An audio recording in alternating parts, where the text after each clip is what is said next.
Hello dear student, welcome back to our channel Shubhajit academy. आज हम लोग स्ट्रेट लाइन पढ़ेंगे। स्ट्रेट लाइन स्टार्ट होगा और जनरली आज का जो लेक्चर है इसमें हम लोग सिर्फ फॉर्मूला और उसका जो एप्लीकेशन है और कैसे याद रखें उसके बारे में डिस्कस करेंगे। और सब कुछ होने के बाद फाइनली हम लोग जेईई मेन का पीआईक्यू स्टार्ट करेंगे। जेईई मेन का पीआईक्यू 2021, 2020 और 2019 सब क्वेश्चन सॉल्व होगा। चलो आ जाओ। अभी स्ट्रेट लाइन जब स्टार्ट होगा पहले कोऑर्डिनेट से स्टार्ट होता है। कोऑर्डिनेट में क्या होता है? पोलर और कार्टेशियन। तो पोलर फॉर्म कार्टेशियन फॉर्म क्या है?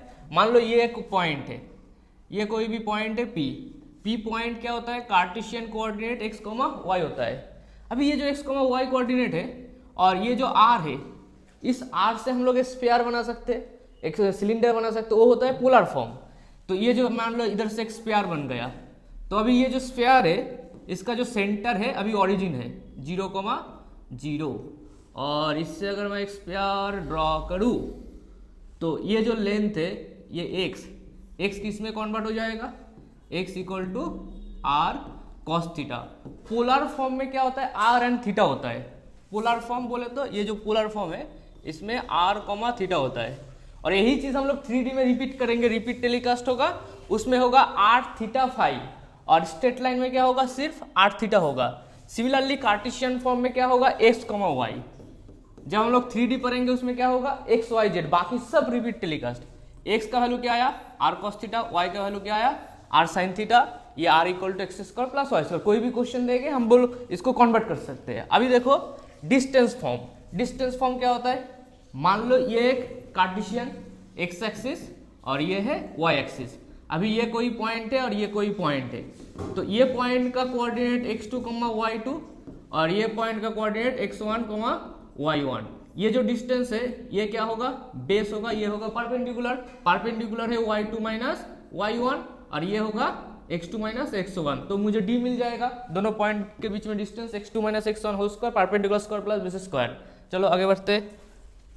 नेक्स्ट देखो, नेक्स्ट इस चैप्टर का सबसे इंपॉर्टेंट पार्ट है जियोमेट्रिकल फिगर। जैसे सर्किल है, सर्किल का एक फिगर है, पैराबोला एक पैराबोला का फिगर है, बट स्ट्रेट लाइन का क्या क्या हो सकता है? एक स्ट्रेट लाइन से हम लोग क्या क्या जनरेट कर सकते हैं? मेनली हम लोग स्ट्रेट लाइन से ट्रायंगल जनरेट करेंगे और क्या होगा? क्वाड्रिलेटरल। क्वाड्रिलेटरल में बहुत कुछ आएगा। क्या क्या आएगा? स्क्वायर आएगा, नंबर 2 रेक्टेंगल आएगा और नंबर 3 पैरालोग्राम आएगा, नंबर 4 रोम्बोस आएगा।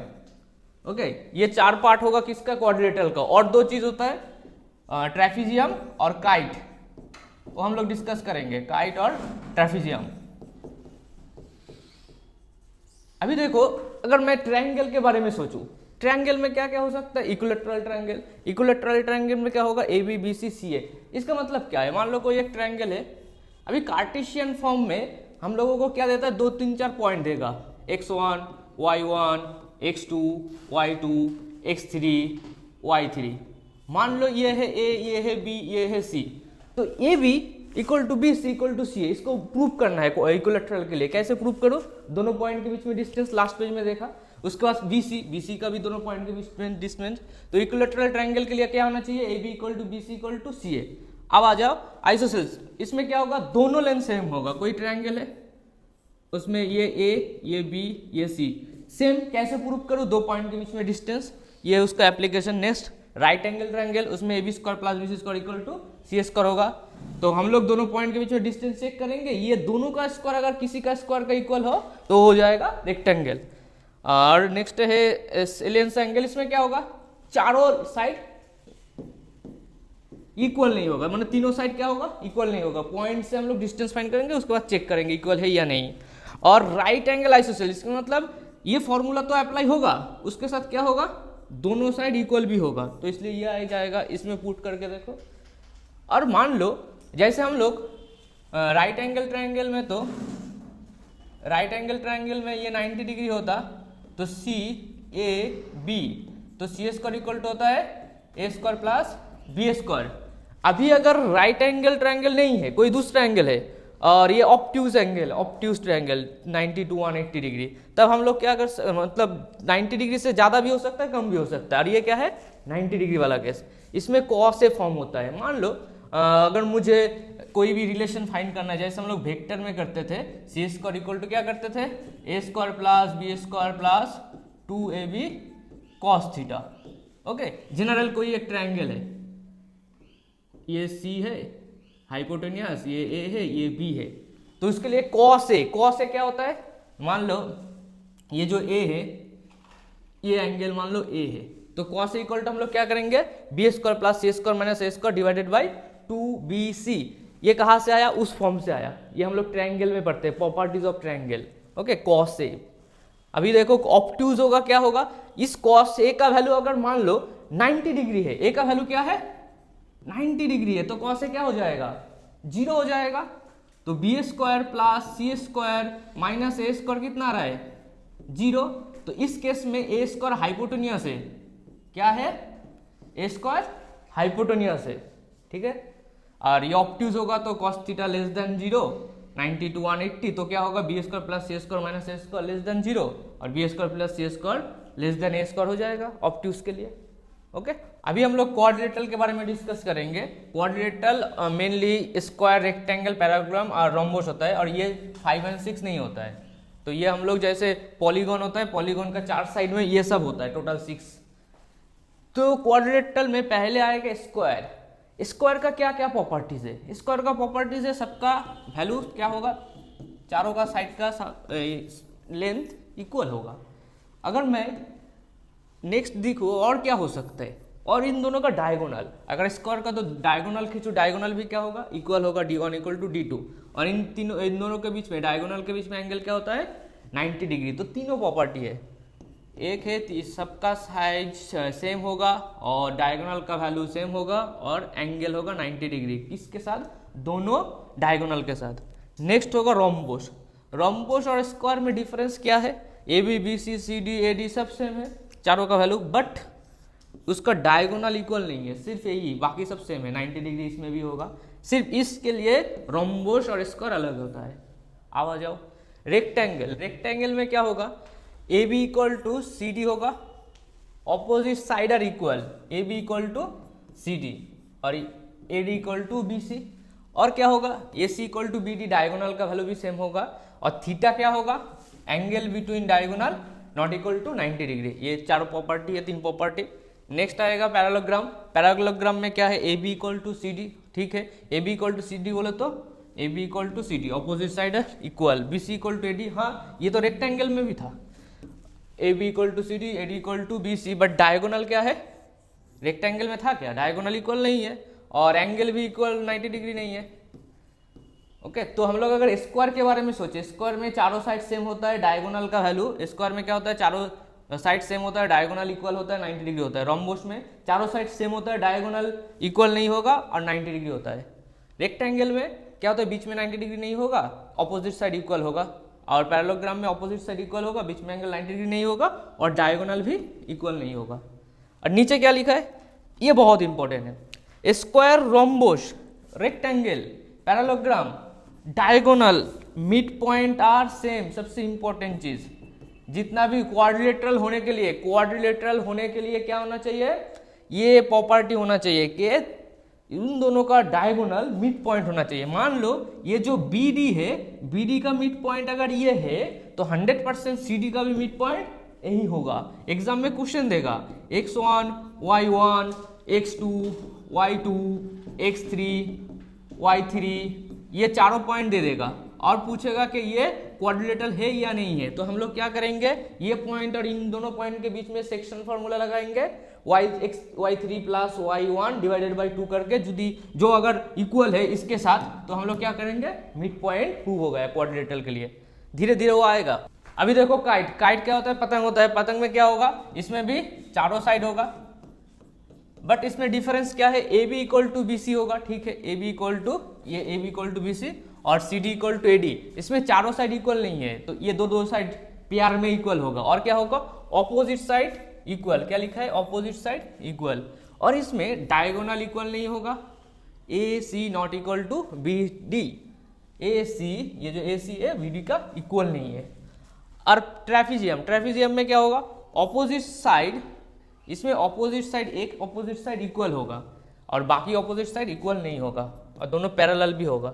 ऑपोजिट साइड पैरेलल होगा बट इक्वल नहीं होगा, बट नॉट इक्वल। पैरेलल होगा बट इक्वल नहीं होगा। और लास्ट में जो लिखा है ये length of the diagonal is equal in square, सबसे इंपॉर्टेंट है। Length of the diagonal is equal in square and rectangle.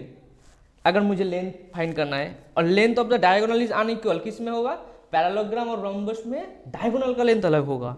Diagonal are perpendicular only in square and rhombus. जो 90 डिग्री के बाद बोल रहा हूँ, 90 डिग्री किस में होगा?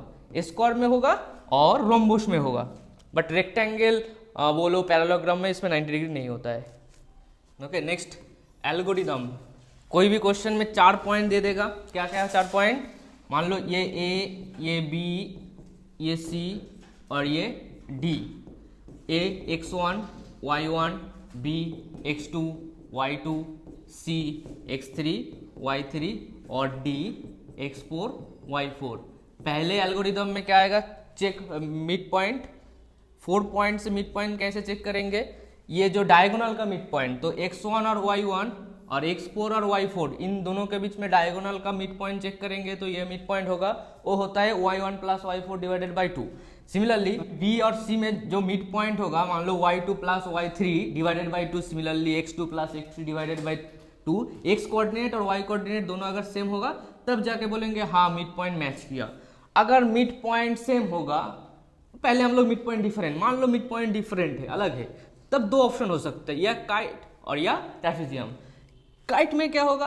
इक्वल ऑपोजिट साइड, दोनों ऑपोजिट साइड इक्वल होता है। और ट्रेपेजियम में क्या होगा? अनइक्वल होगा।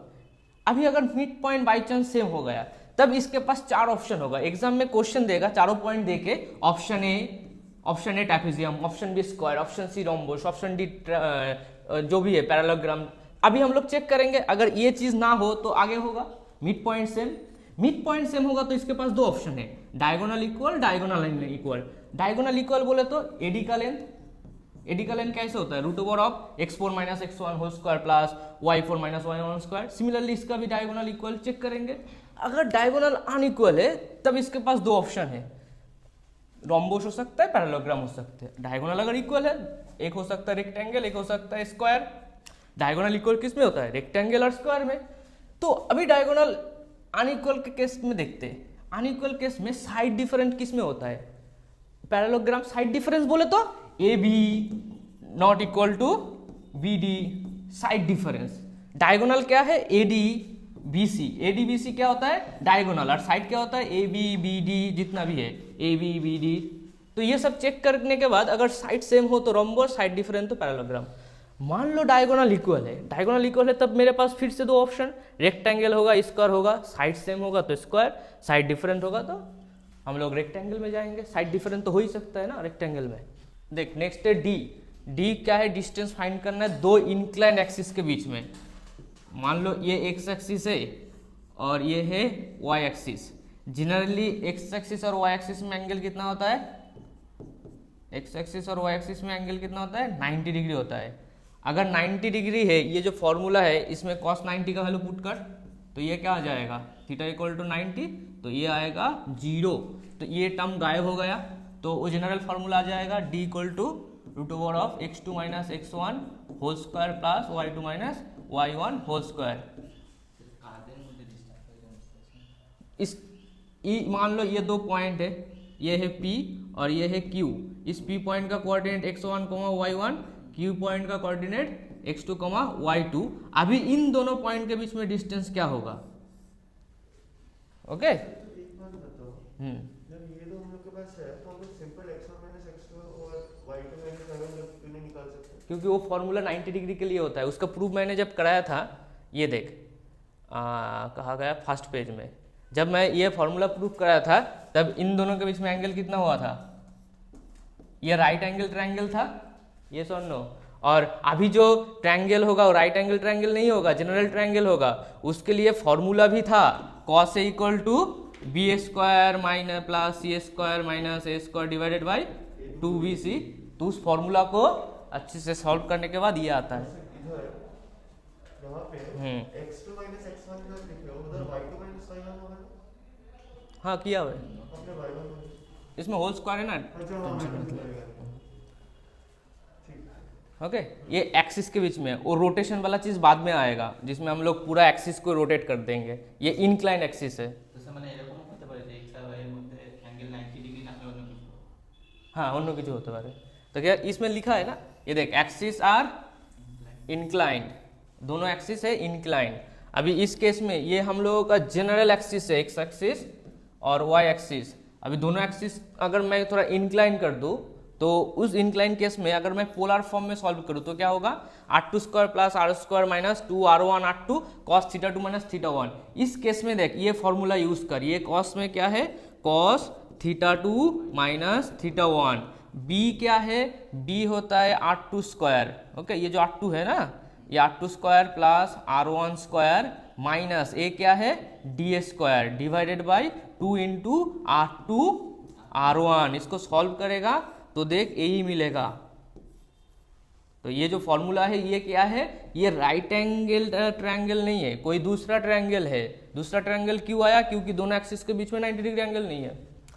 ओके आगे बढ़ते, ये डायरेक्ट फॉर्मूला याद रखो। कैसे याद रखना है, वेक्टर यूज करके, दोनों ही, वो कार्टेशियन फॉर्म है और नीचे वाला पोलर फॉर्म है। नेक्स्ट देखो सेक्शन फॉर्मूला। सेक्शन फॉर्मूला क्या है, ये मान लो ए पॉइंट, ये बी पॉइंट, ये ए पॉइंट x1 y1 और बी पॉइंट x2 y2। अब क्या करना है, अगर मुझे सी पॉइंट फाइंड करना है और सी अगर इंटरनल डिवीजन है तो हम लोग क्या करेंगे, इससे इसका multiplication mx2 plus nx1 divided by m plus 1। तो n का किसका मल्टीप्लीकेशन, n के साथ x1 का। जो दूर है वो दूर वाला चीज इस ऑपोजिट होगा, दोनों का मल्टीप्लीकेशन। सिमिलरली y में भी सेम होगा। अभी मान लो एक्सटर्नल डिवीजन है, एक्सटर्नल डिवीजन बोले तो जो पॉइंट x2 y2 बाहर था वो अभी अंदर है, और जो डिवीजन हो रहा है वो कहाँ है, एक्सटर्नल है। इस केस में देखो m क्या होता है, पहले भी m क्या था, m था a और c, जो डिवीजन है उसके बीच में रेशियो, ये लेंथ नहीं है। m और n लेंथ नहीं होता है, ac का लेंथ m नहीं है।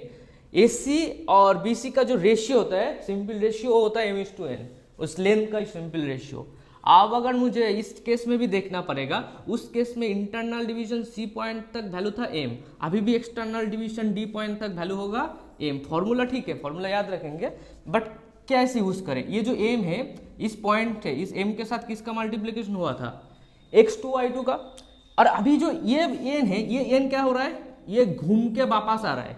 क्या हो रहा है, याद कैसे रखूं, ये m था आगे और ये n क्या है पीछे।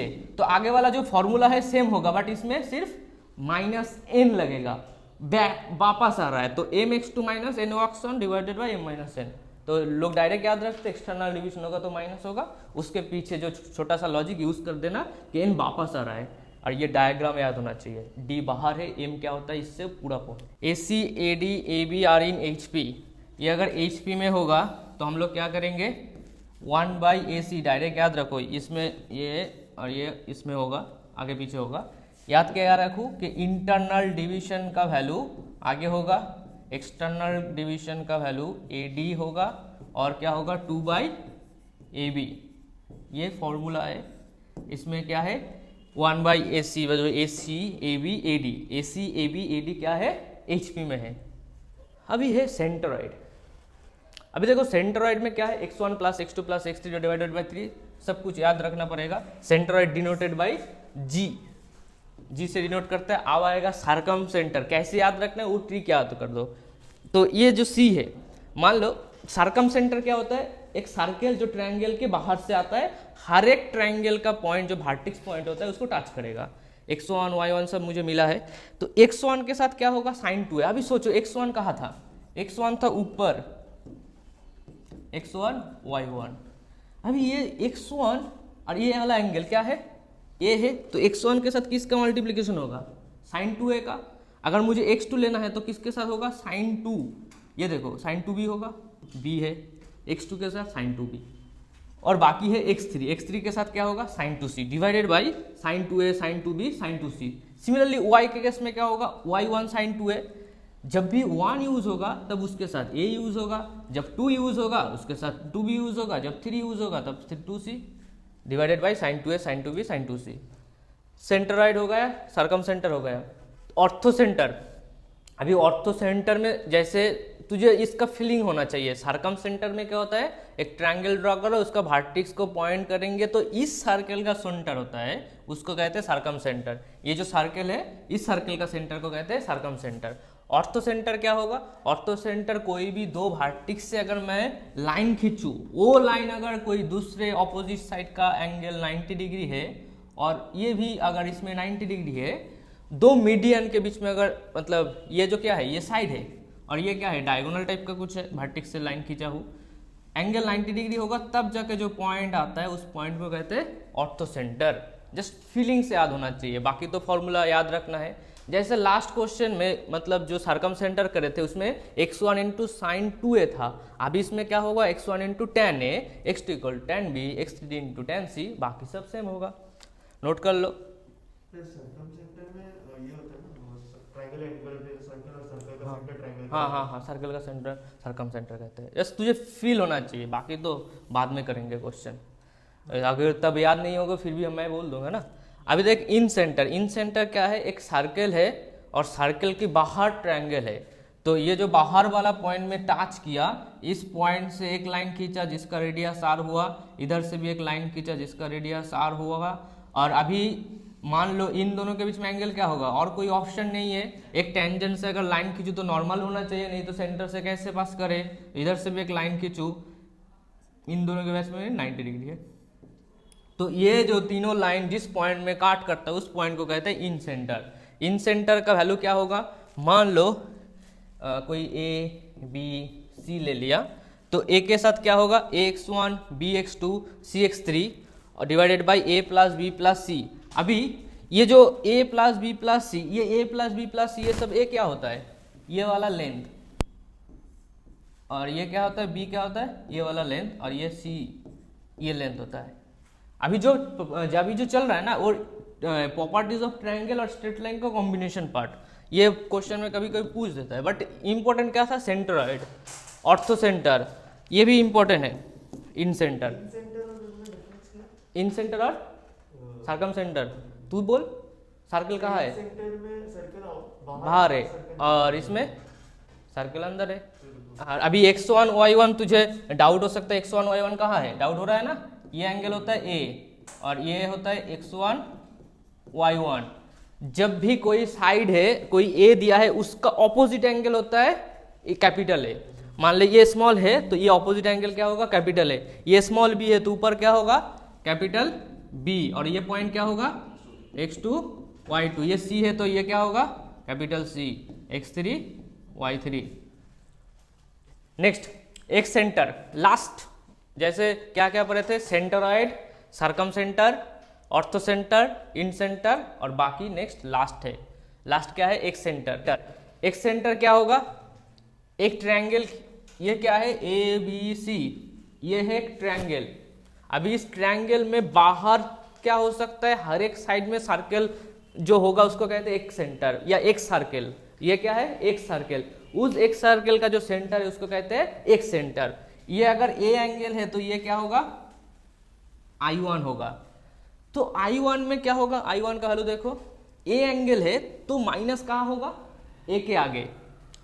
अगर सिंपल अगर मैं बोलूँ A2, अभी बोल A2 में क्या होगा, B के आगे माइनस होगा, I3 C के आगे माइनस होगा, ऐसे याद रखना है। जैसे इन सेंटर था, इन सेंटर में क्या था, x1 bx2 cx3, तो x सेंटर में क्या होगा, minus x1 bx2 cx3, repeat, इसमें भी रिपीट, इसमें भी रिपीट। सिर्फ क्या याद रखना है, जो पोर्शन लेगा, जैसे अगर मैं I1 बोलूँ, I1 का ऑपोजिट एंगल देखना है, उसके बाद ये चेक कर लेना है। अभी मानो ये क्या है, इसमें भी डाउट हो सकता है, ये क्या है, ये होता है ये वाला लेंथ, B क्या होता है, ये वाला लेंथ, और C क्या होगा, ये वाला लेंथ। और लास्ट केस में हम लोग इसको कॉम्बाइन करते हैं। क्या याद क्या रखना है, कैसे डिनोट करता है किसको, O for circumcentre, G for centroid, H for orthocentre, I for incentre, E for excentre. Important note point क्या है, नोट पॉइंट है in in an equilateral triangle, equilateral जो triangle है, equilateral triangle जो है, मान लो ये है equilateral triangle, in equilateral triangle में क्या होगा, HGO, HGO बोले तो orthocentre, circumcentre, centroid are same point, मतलब ये जो पॉइंट है इस पॉइंट में ही सब कुछ होगा अगर ट्रायंगल इक्विलेटरल है। ये पॉइंट याद रखने। और क्या है, HGO in triangle are always collinear except equilateral and isosceles triangle. देख कोलिनियर किस में होगा, जितना भी ट्रायंगल है दुनिया में, जितना भी ट्रायंगल है हर एक ट्रायंगल में HGO क्या होता है, मान लो ये एक पॉइंट है, ये नीचे है सेंट्रॉइड और ये है वो, ये है HGO और क्या हो सकता है H।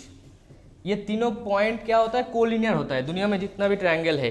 बट इक्विलेटरल ट्रायंगल में तीनों पॉइंट क्या हो जाएगा, कोइंसाइड हो जाएगा।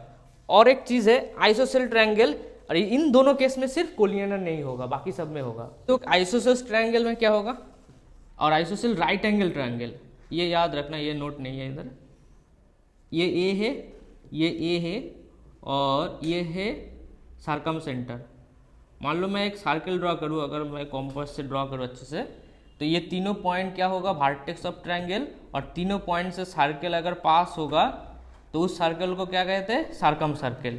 और उसका जो सेंटर होता है जिसका नाम है सर्कम सेंटर, वो हाइपोटेन्यूस के ऊपर होता है। अभी इस ट्रायंगल का कोई अगर मैं बाकी पॉइंट जो भी है सर्कम सेंटर, सेंटर, वो अलग अलग पॉइंट में होता है, वो कोलिनियर नहीं होता, इसलिए आइसोसेल में ये लिखा है। आइसोसेल राइट एंगल ट्रायंगल में सर्कम सेंटर हाइपोटेन्यूस में होता है, H के ऊपर। एडवांस में पूछा था एक बार। देखो एरिया ऑफ ट्रायंगल, कोई भी ट्रायंगल का एरिया, ये जो एरिया कैसे फाइंड करो, मान लो एक ट्रायंगल है, ये ट्रायंगल, इस ट्रायंगल का बेस B है, हाइट H है, तो सबसे easy area of triangle half of base into height. सिर्फ दुनिया में सिर्फ यही फॉर्मूला है, और भी हो सकता है। If two sides and angle given, मान लो एक क्वेश्चन में दो साइड दे दिया A और B, और दोनों के बीच में क्या दे दिया, एंगल थीटा दे दिया। अभी सोचो इस B का एक कंपोनेंट ये हो रहा है B साइन थीटा, समझ रहा है। तो इस फॉर्मूला को मैं इसको लिख सकता हूं, हाफ ऑफ बेस, बेस क्या है A, हाइट क्या है B साइन थीटा, हो गया। आइसोसेल्स राइट एंगल ट्रायंगल, ये A है, ये A है, ये क्या होता है √2A, तो एरिया क्या होगा, half of base into height, तो ये क्या आ रहा है A²/2, इसको कैसे लिख सकते हो, √2A डिवाइडेड बाई 2 उसका होल स्क्वायर, खत्म। इसको सॉल्व करेगा तो ये आएगा आराम से। Area of triangle when vertexes are given, मान ले तीनों पॉइंट दे दिया, एक ट्रायंगल है, इस ट्रायंगल का अगर तीनों पॉइंट दे देगा 1 2 3, तो हम लोग तो डिटर्मिनेट यूज करते हैं, determinate half of x1 y1 x2 y2 x3 y3 1 1 1, तो उसके बाद डिटर्मिनेट सॉल्व करो तो वही आएगा। अगर और एक प्रोसेस है, ये प्रोसेस मेरे फेवरेट है, ये प्रोसेस में क्या होता है, हम लोग एक लाइन खींचते x1 y1 x2 y2 x3 y3, last में वापस पहला वाला कोऑर्डिनेट रिपीट होगा। अब ये क्रॉस क्रॉस होगा x1 y2 x2 y1, उसके बाद क्या होगा plus x3 y3 minus x3 y2 plus x3 y1 minus x1 y3। ये और इसमें कोई फर्क नहीं है, अगर इसको भी सिंप्लीफाई करो दोनों सेम होगा। x1 y2, देख x1 y2 आएगा, x3 y3 आएगा, देख ये x3 y3 कहा गया, x1 y3 ये सब आएगा। तो इससे फायदा क्या होगा, मान ले ये ट्रायंगल में 3 पॉइंट है, अभी मान लो कोई एक क्वेश्चन दिया, बोला area of polygram when vertexes are given, अभी इसका फायदा इसमें होगा, area of polygon when vertexes are given. मान ले तुझे n नंबर ऑफ वर्टेक्सेस दिया है, एक पॉलीगॉन हो सकता है ऐसा कुछ, ये मान लो 6 है, बहुत सारा हो सकता है 7 8 9 10, तो उस केस में क्या करेंगे, उस केस में सारा पॉइंट लिख देंगे। मान ले n नंबर ऑफ पॉइंट दिया है, तो n नंबर ऑफ पॉइंट लिखना है और फाइनली पहला वाला पॉइंट को रिपीट करना है। कैसे होगा 1/2, उसके बाद x1 y2 minus x2 y1, ऐसे कर करके फाइनली क्या होगा, ये जो टर्म है y1, इसके आगे कौन था, xn-1 था, और इसके आगे yn-1 था, तो xn-1 इंटू yn और minus xn yn-1 cross multiplication हो रहा है। और एक टर्म फिर से होगा, लास्ट टर्म होगा ये कि xn y1 minus yn x1। Next है ट्रांसफॉर्मेशन। किसका ट्रांसफॉर्मेशन, ऑरिजिन का ट्रांसफॉर्मेशन। ऑरिजिन का ट्रांसफॉर्मेशन दो टाइप हो सकता है, एक हो सकता है पैरेलल ट्रांसफॉर्मेशन। पैरेलल मतलब ये जो x एक्सिस y एक्सिस है इसको पैरेलली शिफ्ट किया, तो ये x एक्सिस डैश हो जाएगा, ये y एक्सिस डैश हो जाएगा। तो अब ये जो पॉइंट आया, ये पॉइंट क्या होगा, h, k। तो y डैश क्या होगा, नया जो कोऑर्डिनेट है y डैश बोले तो इस एक्सिस के रेस्पेक्टिवली y डैश, ये है y डैश और ये क्या है x डैश। तो y डैश क्या है, बहुत इजी है, y डैश होगा टोटल y माइनस ये क्या है k, तो y minus k। Similarly x dash क्या होगा, टोटल x माइनस h, तो x minus h। Rotation transformation ये बहुत इंपॉर्टेंट है। अभी ये जो ओरिजिन है, ये जो एक्सिस था, ये एक्सिस को मैंने क्या कर दिया, थोड़ा रोटेट कर दिया, थीटा एंगल में रोटेट कर दिया। तो पहले जो एक्सिस था वो ठीक ठाक दोनों में 90 डिग्री में था, अभी भी दोनों 90 डिग्री है, बट मैंने क्या किया, थोड़ा सा रोटेट कर दिया। अगर मुझे y1 फाइंड करना है तो अभी मुझे कौन सा y1, ये वाला y1 फाइंड करना है। और पहला y क्या था, ये था, ओके। पहला x क्या था, पहला x ये था। अभी जो x है वो क्या है, ये वाला टर्म हो जाएगा, ठीक है। तो कैसे याद रखें, इसको याद कैसे रखें, देखो ये x और ये है y और ये है x डैश y डैश। अगर मुझे क्वेश्चन में एक्स वाई दे दिया तो कैसे याद रखो, देख x के नीचे कौन है, cos थीटा, y के नीचे कौन होता है, sin थीटा। जनरली ऐसा ही होता है, x equal to r cos theta, y equal to r sin theta. तो हम लोग cos थीटा ले लिया, sin थीटा ले लिया। नेक्स्ट क्या करेंगे, इसका डेरिवेटिव करेंगे। cos थीटा का डेरिवेटिव क्या होता है, minus sin theta. sin theta का डेरिवेटिव क्या होता है, cos थीटा। अगर मुझे x डैश चाहिए तो x डैश इक्वल टू क्या होगा, x डैश इक्वल टू होगा इन दोनों का मल्टीप्लीकेशन, x cos थीटा, और ये क्या होगा, y sin थीटा। अगर मुझे y डैश चाहिए तो क्या होगा, x का और साइन माइनस साइन थीटा का मल्टीप्लीकेशन, y का और cos थीटा का मल्टीप्लीकेशन। एग्जाम में जब भी रोटेशन ट्रांसफॉर्मेशन देगा ये ब्लॉक करना होगा तुझे। ये फॉर्मूला आज तक इसने याद नहीं रख पाया, तो ये याद नहीं रखना है, इस फॉर्म में लिखना है, x के नीचे cos थीटा, y के नीचे sin theta, x dash y dash, cos theta का डेरिवेटिव, sin थीटा का डेरिवेटिव, x का माइनस cos थीटा, y का cos थीटा। और अगर मुझे उल्टा फॉर्म चाहिए, कौन सा फॉर्म, उल्टा फॉर्म बोले तो मान लो क्वेश्चन में बोला कि x का वैल्यू क्या होगा, x डैश y डैश दिया है, तब क्या करेंगे, देख x चाहिए तो इधर उतरना पड़ेगा, ये है x, तो x के लिए हम लोग क्या करेंगे, इसका multiplication x dash cos theta, y dash sin theta. अगर मुझे y चाहिए तो x डैश के साथ sin थीटा, y डैश के साथ cos थीटा। ये खुद एक बार नोट करो और आगे बढ़ो, खुद नोट करो। Different form of straight line, बहुत इजी पार्ट है। जनरल फॉर्म क्या होता है, जनरल फॉर्म ये देख, general form x plus B Y plus c equal to 0, ये है स्ट्रेट लाइन का जनरल फॉर्म। आप सोच, equation of straight line x equal to 0 क्या होता है, वाई एक्सिस होता है। इसमें ए बी सी बहुत सारा चीज़ है। अगर मुझे y को ऐसे लिखना है, y इक्वल टू क्या होगा, minus A by B into X plus C होता है। अगर मैं स्ट्रेट लाइन ड्रॉ करूँ, स्ट्रेट लाइन में क्या होगा, एक लाइन होगा जो negative slope A by B, अगर बी पॉजिटिव है तो माइनस ए बाई बी क्या है, एम होता है। अभी नीचे भी आएगा पॉइंट ऑफ स्लोप फॉर्म, तो इसको एम क्या होता है, minus A by B plus C. Minus A का एम का वैल्यू क्या हो रहा है, माइनस ए बाई बी। अभी सोचो x इक्वल टू 0 होता है y एक्सिस और x इक्वल टू सी होता है, x इक्वल टू सी होता है y का पैरेलल, y इक्वल टू 0 होता है x axis.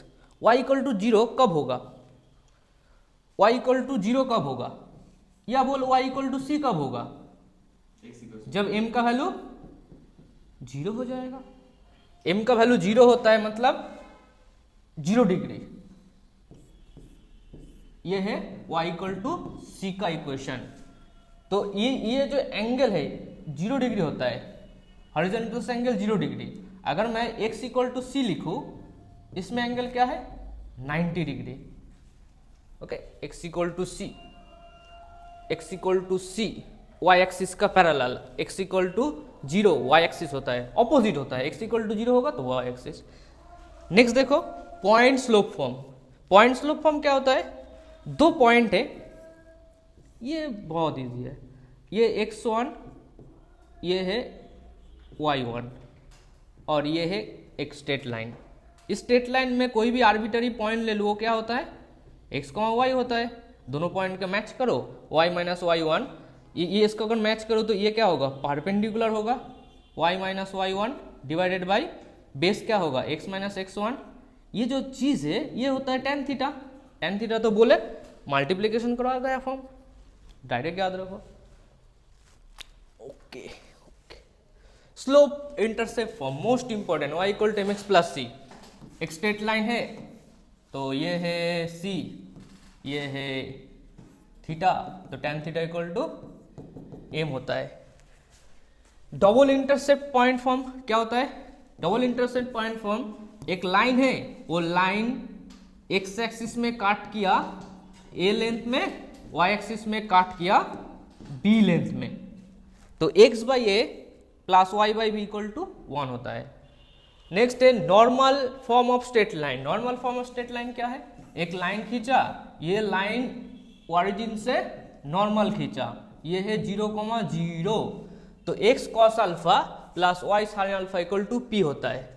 x cos alpha plus y sin alpha, ये x y क्या है, ये स्ट्रेट लाइन का कोई भी आर्बिटरी पॉइंट है, ये पॉइंट भी हो सकता है, कोई भी पॉइंट हो सकता है। और p क्या है, p होता है परपेंडिकुलर डिस्टेंस, कहाँ से, फ्रॉम ओरिजिन। यही चीज हम लोग 3D में पढ़ेंगे, तब क्या आएगा, x cos alpha y sin alpha, ना वो 3D में अलग फॉर्म आता है, LMN आता है। Okay, perpendicular distance perpendicular distance from origin, x minus 0 whole square plus y minus 0 whole square করলে বেরোবে স্যার ওটাকে তো পারপেন্ডিকুলার ডিসটেंस এটা লিখে দিতে হবে না। ये मतलब ये फॉर्म हम लोग कब यूज करेंगे, जब हम लोग p पता होगा। एक्स वाई क्या है, अननोन है। अच्छा, तो cos अल्फा और sin अल्फा सिर्फ अल्फा और p तुझे पता होगा और कुछ नहीं। ठीक, तो ये सब फॉर्म है, इसको सिंपल बुक में इंटरसेप्ट फॉर्म लिखता है, मैं वही सोच रहा था। और उसको तो सिर्फ स्लोप फॉर्म लिखता है लाइन लिखते हैं y इक्वल टू ना, उसमें बोलता है equation of straight line in slope form, in slope form. तो पहले से अगर देखो तो जनरल फॉर्म ये है, पॉइंट फॉर्म ये है, पॉइंट में एक पॉइंट दे देगा। मान जिस क्वेश्चन में पॉइंट दे दिया उस क्वेश्चन में और कुछ चाहिए भी नहीं, और एम भी चाहिए था। और इस क्वेश्चन में क्या है, slope intercept form, double intercept form.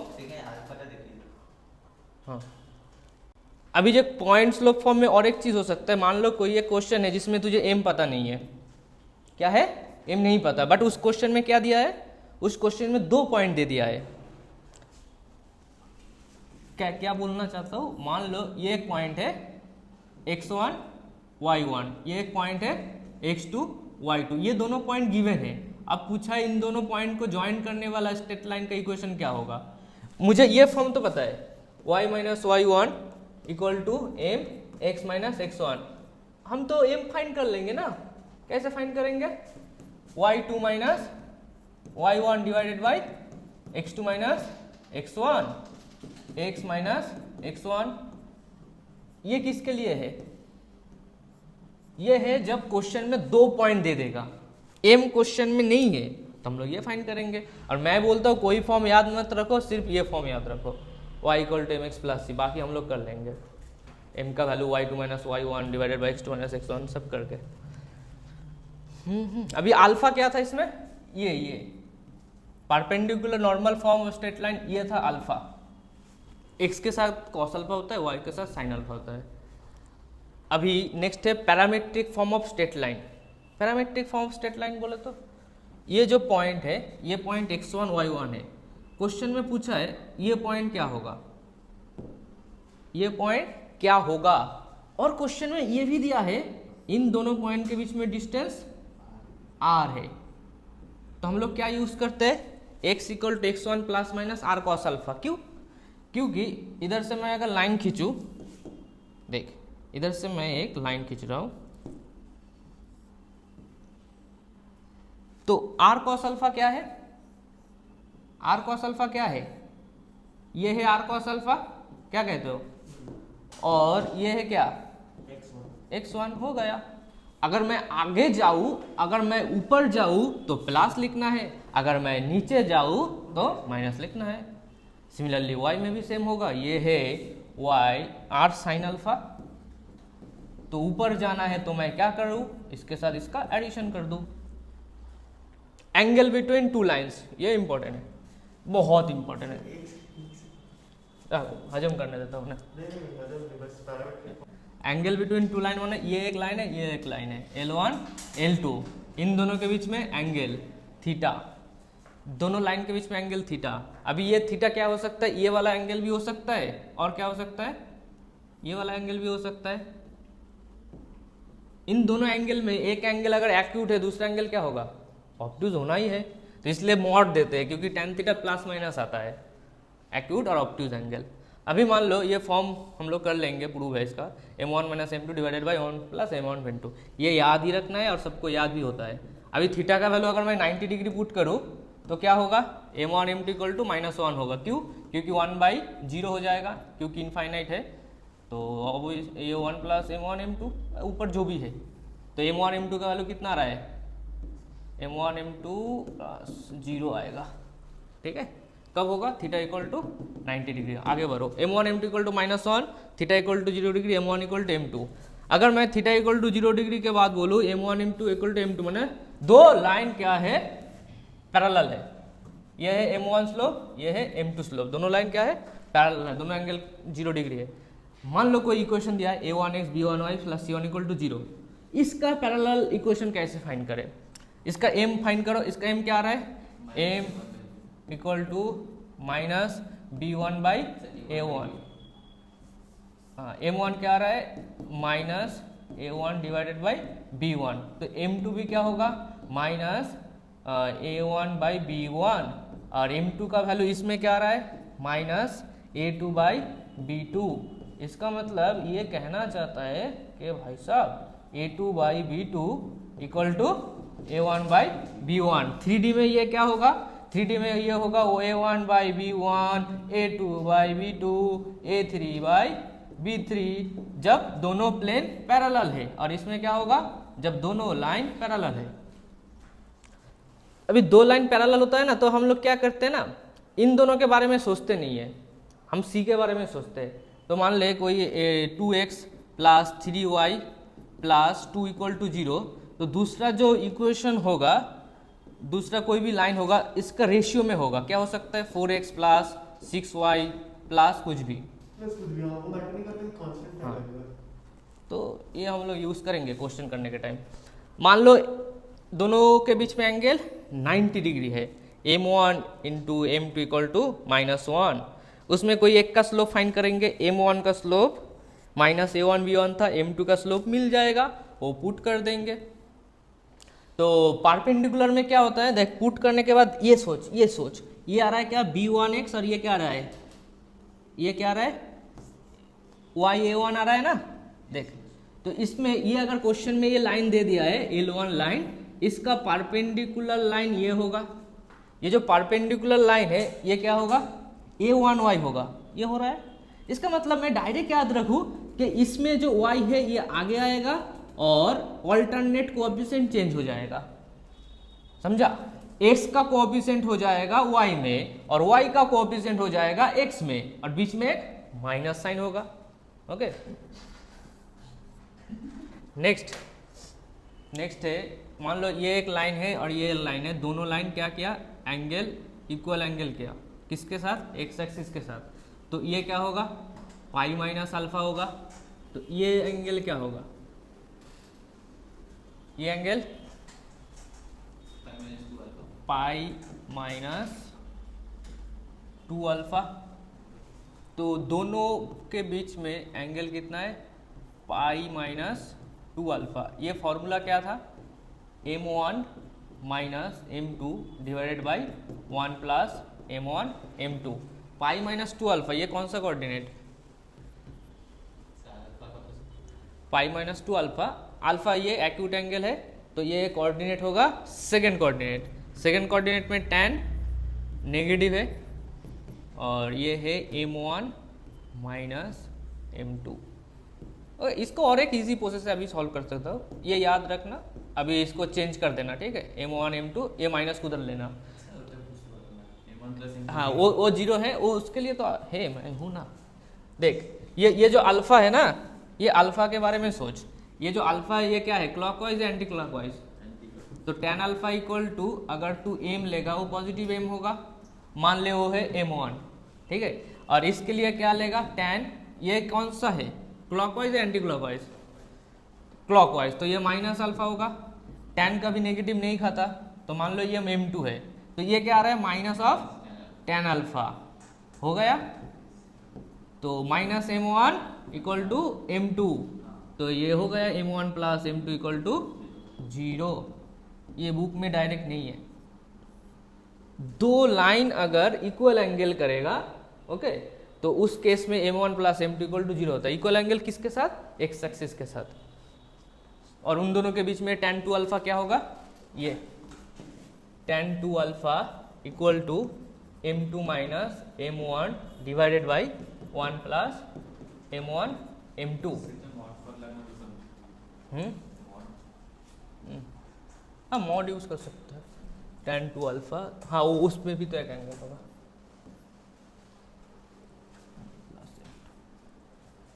इसको तो सिंप्लीफाई कर सकता है, देख m2 का वैल्यू क्या लिख सकता है, माइनस ऑफ m2 का वैल्यू क्या लिख सकता है, माइनस ऑफ m1। तो ये क्या हो रहा है, ऊपर क्या आ रहा है, 2m1 m2, नीचे क्या आ रहा है, 1 माइनस m1 स्क्वायर। सॉरी ये 2 सिर्फ एक ही तो होगा ना, माइनस 2m1 होगा, नीचे क्या होगा, हाँ। तो अगर मुझे एक क्वेश्चन में एक स्लोप पता है m1 का वैल्यू, तो हम लोग सॉल्व कर लेंगे। इसमें ज़्यादा कुछ नहीं, बस ये याद रखना है m1 प्लस m2 0, उस पर पुट कर देना। तो दो फॉर्मूला क्यों याद रखें, 1 minus m1 square. By the way काम ज़्यादा नहीं है उसका कोई, आ जाओ। Distance of A point from A line, बहुत इंपॉर्टेंट, 3D में भी था। कोई एक पॉइंट से कोई एक लाइन में डिस्टेंस, और उसमें क्या था, कोई एक पॉइंट से कोई प्लेन में डिस्टेंस। तो ये अगर लाइन है, इस लाइन का इक्वेशन मान लो ax plus B Y plus c equal to 0। इस लाइन का परपेंडिकुलर डिस्टेंस ये होता है d। तो d का वैल्यू क्या होता है, ax1 plus B Y one plus C. मतलब इस लाइन में क्या पुट करना है, इसका वैल्यू x1 y1 सब जो भी है, ठीक है, याद होगा। Next, distance between two parallel line. तो लास्ट केस में हम लोग क्या पढ़े थे, ax plus B Y plus C, ठीक है। तो ये मान ले कोई एक लाइन है। अभी इसका क्या होगा, ये जो फॉर्म है, इस लाइन क्या होगा, ये पैरेलल है, तो ये भी x plus B Y plus C change हो जाएगा, क्योंकि दोनों क्या है, पैरेलल है। मैंने पहले ही बोला था, मान लो 5x plus 2y plus 2 equal to 0 है। इसका और एक पैरेलल लाइन ये हो सकता है 10x plus 4y plus 4 equal to, कुछ और लिख सकता हूँ, x प्लस सी, कोई अलग लिख सकता हूँ। मतलब इसका पैरेलल चेक करना है तो सिर्फ हम लोग क्या करते हैं, इसका मल्टीप्लिकेशन कर देते हैं।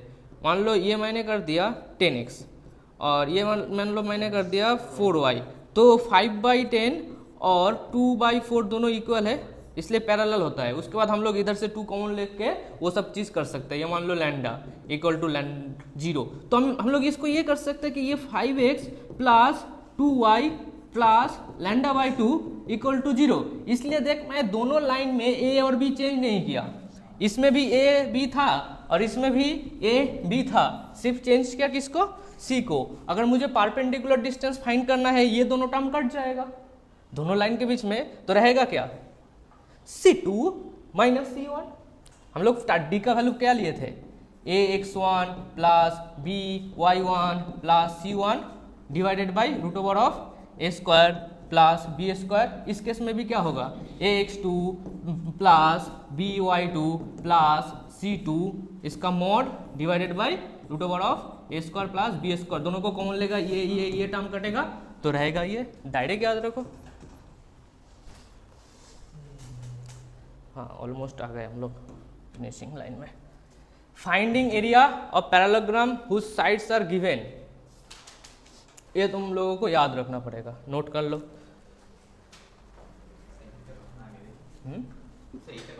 Finding area of parallelogram whose sides are given, तो पैरेललोग्राम में कॉमन क्या था, ये और ये लाइन पैरेलल होता है, तो ये M1 होगा तो वो भी M1 होगा, तो चेंज होगा क्या कांस्टेंट में। सिमिलरली ये लाइन और ये लाइन भी पैरेलल होता है तो M2x।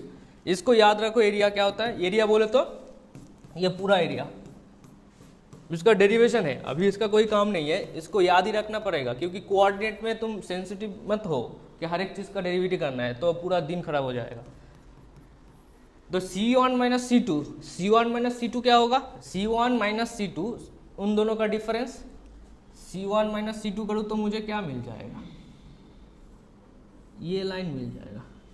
D1 माइनस D2 इन दोनों का डिफरेंस डिवाइडेड बाय स्लोप। सिर्फ याद रखो क्या, difference, difference constant, difference of constant divided by difference of slope.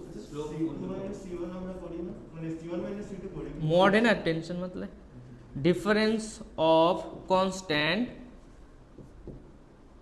Difference of constant of 1, difference of constant of 2, इन दोनों का मल्टीप्लिकेशन डिवाइडेड बाय स्लोप का difference.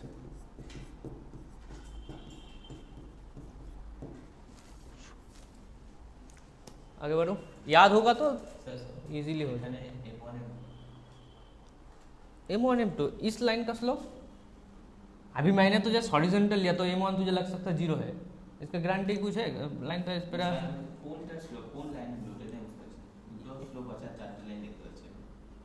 तो पैरेललोग्राम में क्या होता है, ऑपोजिट लाइन आर पैरेलल, तो स्लोप तो सेम होगा, ये अगर M1 है तो वो भी M1 होगा, ये M2 है तो वो भी M2 होगा। कंडीशंस ऑफ कॉन्करेंसी, अभी कंडीशन ऑफ कॉन्करेंसी क्या है, मान ले दो लाइन दिया है, इसमें लिखा है 3 और more line passing through same point then they are said to be concurrent. L1 L2 given line है और मान ले L3 भी एक लाइन है, L3 भी एक लाइन है, तो L3 भी लाइन दे दिया है, इसका इक्वेशन क्या होगा, A3x plus B3y plus C3 equal to 0। तो ये तीनों लाइन एक ही पॉइंट से पास किया, इसका कंडीशन को कहते हैं कॉन्करेंसी। तीनों लाइन एक ही पॉइंट से पास किया, 3 या 3 से ज्यादा, उसको कहते हैं कॉन्करेंसी। तो L1 और L2 लाइन जिस पॉइंट से पास किया वही पॉइंट से बाकी सारा लाइन पास किया, माने बाकी जो L3 है वो भी पास किया। तो हम लोग क्या करेंगे, पहले x1 y1 फाइंड करेंगे विद हेल्प ऑफ L1 और L2। L1 में क्या था, A1 B1 C1 था, L2 में क्या था, A2 B2 C2 था। अगर मुझे x का वैल्यू फाइंड करना है तो हम लोग क्या करते हैं, x का वैल्यू फाइंड करने के टाइम x को ऑफ कर देते हैं, B1 C2 minus B2 C1। Similarly y equal to क्या होगा, ये क्लास 9-10 में था, एक कोई भी वेरिएबल फाइंड करने का प्रोसेस ये होता है। ओके, जैसे हम लोग करते हैं ना मल्टीप्लिकेशन 2 इंटू 3 मल्टीप्लिकेशन, वो एक गंदा प्रोसेस है। एक इक्वेशन उसको 2 से मल्टीप्लिकेशन नीचे से 3 से लेंदी होता है ना, और ये डायरेक्ट प्रोसेस है। अगर मुझे x फाइंड करना है तो मैं क्या करूँ, B1 C2 B2 C1 कर दूँ, हो गया। y फाइंड करूँ तो C1 A2 माइनस, ये देख y के लिए क्या करूँ, A1 C2 A2 C1, A1 C2 A2 C1, मतलब ये इसके बाद होता है, ठीक है, मतलब ये बाद होता है, मतलब इसके बाद मैं क्या लिखूँ, A1 A2 लिखूँ, मल्टीप्लिकेशन समझ आ रहा है, C1 A2 C1 A2 C2 A1, और बाद में क्या होगा A1 B2, मतलब इसके बाद फिर से क्या स्टार्ट होगा, B1 B2 A1 B2 A2 B1, जैसे हम लोग ऐसे दिखाया था ना, A1 A2 B1 B2, ये सब जो भी है वो फिर से करने का कोई फायदा नहीं है। समझा कुछ? तो इससे मुझे फायदा क्या हुआ, इससे मुझे डायरेक्ट x मिल गया, डायरेक्ट y मिल गया। अभी ये जो एक्स वाई मिला ये क्या है, दोनों लाइन का इंटरसेक्शन पॉइंट। इस इंटरसेक्शन पॉइंट से तीसरा लाइन पास कर रहा है, तो मैं क्या लिख सकता हूँ, a3 इंटू ये वाला term b1 c2 minus b2 c1 divided by a1 b2 minus a2 b1। इसका ट्रिक से अभी बोल दूंगा कैसे याद रखना है, कॉन्करेंसी का क्या कंडीशन है।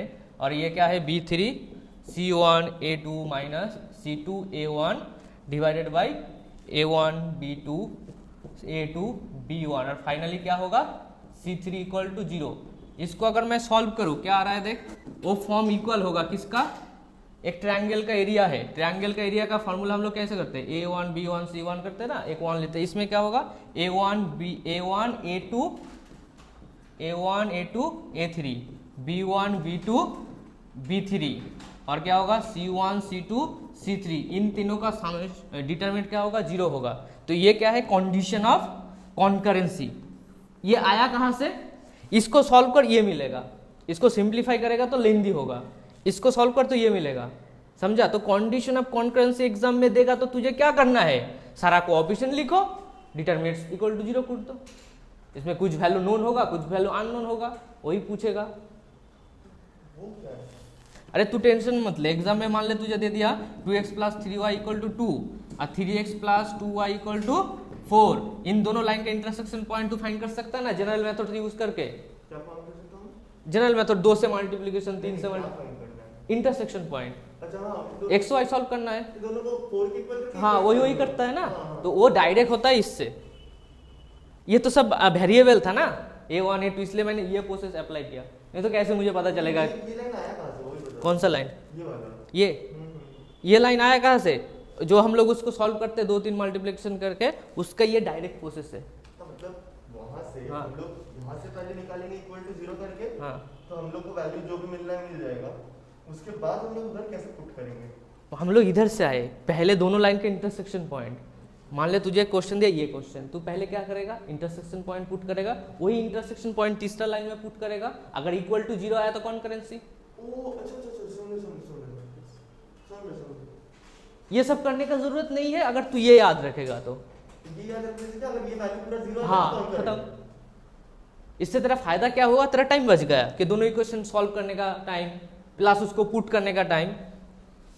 ओके, ये है कंडीशन ऑफ कॉन्करेंसी।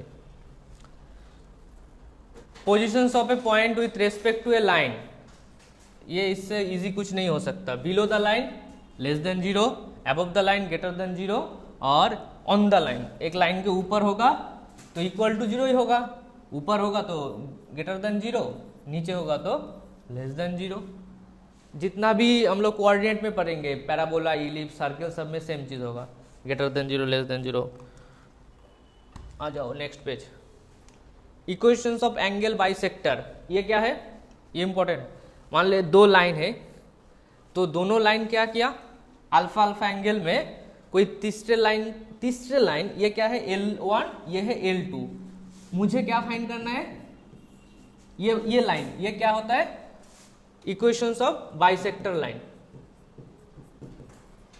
तो मुझे किसका बाइसेक्टर, ये इसका, और इस कलर का दो लाइन मुझे लग रहा है, इस कलर का दो लाइन है, एक ये है और एक ये है। ओके, तो बाइसेक्टर B1 भी हो सकता है, B2 भी हो सकता है, B1 का इक्वेशन B2 का इक्वेशन, क्योंकि इसमें भी तो बाइसेक्टेड करेगा, ये बीटा हो या कुछ भी गामा हो। तो इसलिए जब हम लोग सॉल्व करते हैं तो मॉड यूज करते हैं। ये क्या है, ये इक्वेशन ऑफ बाइसेक्टर का, इक्वेशन ऑफ बाइसेक्टर लाइन कैसे सॉल्व करें, ax1 by1 प्लस c, और ये क्या है a2x b2, ये h k क्या होता है, उस बाइसेक्टर का कोई एक लोकस पॉइंट जो वैरी कर रहा है। और हम लोग क्यों इसको इक्वल लिया, क्योंकि ये लेंथ और ये लेंथ इक्वल है। अभी ये लेंथ क्या है, अरे परपेंडिकुलर डिस्टेंस, इसलिए तो ये किया, ये परपेंडिकुलर डिस्टेंस में करते थे ना। तो परपेंडिकुलर डिस्टेंस, इसका परपेंडिकुलर डिस्टेंस और इसका परपेंडिकुलर डिस्टेंस सेम होता है, तो बाकी तो क्वेश्चन में सॉल्व होगा। ये चीज़ ये कटे जाएगा, बाकी आगे बढ़ना पड़ेगा ना, ये कटेगा नहीं, अलग अलग है, ये A1 है, ये B1 है। ओके, इसका क्वेश्चन आएगा। Distance of A point parallel to the given line, एक लाइन दे दिया है y = mx + c, मुझे क्या फाइंड करना है, मुझे डिस्टेंस फाइंड करना है ऑफ ए पॉइंट, इस पॉइंट का डिस्टेंस फाइंड करना है parallel to the given line. और ये क्या है, x plus B Y plus C, ये दूसरा लाइन है। देखो इस लाइन का स्लोप और इस लाइन का स्लोप दोनों इक्वल है, इस लाइन का स्लोप और इस लाइन का स्लोप इक्वल है, तो मैं इस लाइन का इक्वेशन फाइंड कर सकता हूँ कैसे, ये y minus y one equal to m into x minus x one. इसका मतलब मुझे इस इक्वेशन मिल गया, इसका इक्वेशन मिल गया, और ये मेरा गिवन था, ये भी क्या गिवन था। दोनों लाइन अगर गिवन है इंटरसेक्शन पॉइंट मिल जाएगा, इंटरसेक्शन पॉइंट एक बार मिल जाएगा तो दोनों के पॉइंट के बीच में डिस्टेंस का फॉर्मूला ये होता है, समझा। Given line L2, given line L2 and L3 intersection, तो हम लोग क्या किया, पहले इस लाइन से m फाइंड किया, ये m दिया था उसके साथ कर दिया, ठीक है। अच्छा क्वेश्चन में दो लाइन देगा, कौन सा L2 और ये मान ले L1, क्वेश्चन में ये दो लाइन दे दिया है, एटा L1 एटा L2 और ये क्या है L3, okay.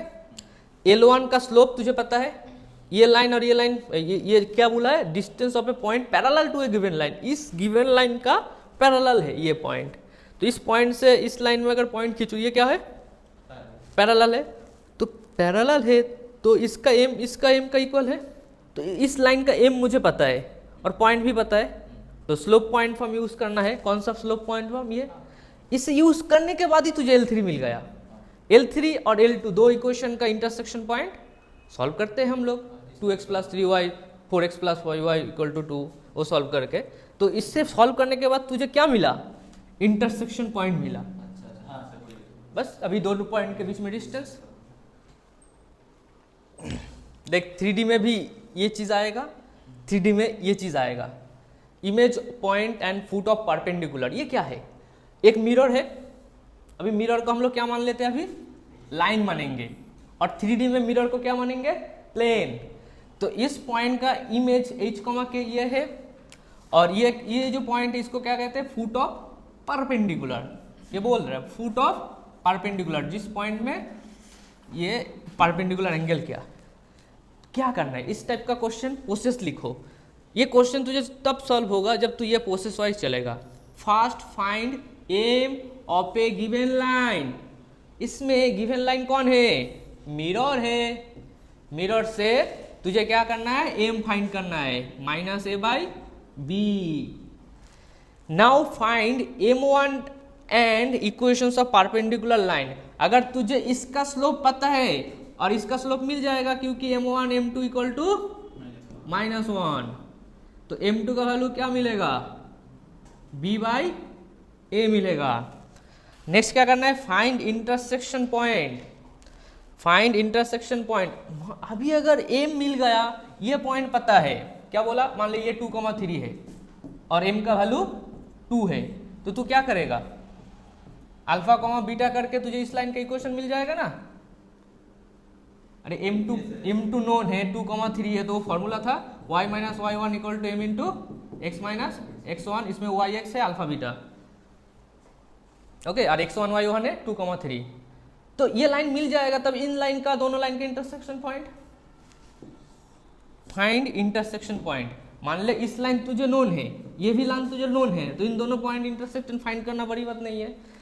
Mid point equal to intersection point, okay, तो मिड पॉइंट जो हुआ वही क्या है, इंटरसेक्शन पॉइंट, और मिड पॉइंट क्या है, फुट ऑफ परपेंडिकुलर। आप तुझे पूछा के फुट ऑफ परपेंडिकुलर ऐसे ही आ जाता है। अगर किसी ने पूछा कि इमेज का पॉइंट कहाँ होगा, इमेज का पॉइंट क्या होता है, ये पॉइंट मिड पॉइंट में है, आराम से तू कर सकता है। कैसे, अल्फा इक्वल टू होता है x1 प्लस h बाई 2। ये सेम चीज इसे 3D में रिपीट होता है, सेम चीज सेम प्रोसेस में करना पड़ता है। बोल, तुझे अगर इसका इक्वेशन पता है और इसका इक्वेशन पता है, तुझे इंटरसेक्शन पॉइंट मिल जाएगा, अल्फा बीटा मिल जाएगा ना।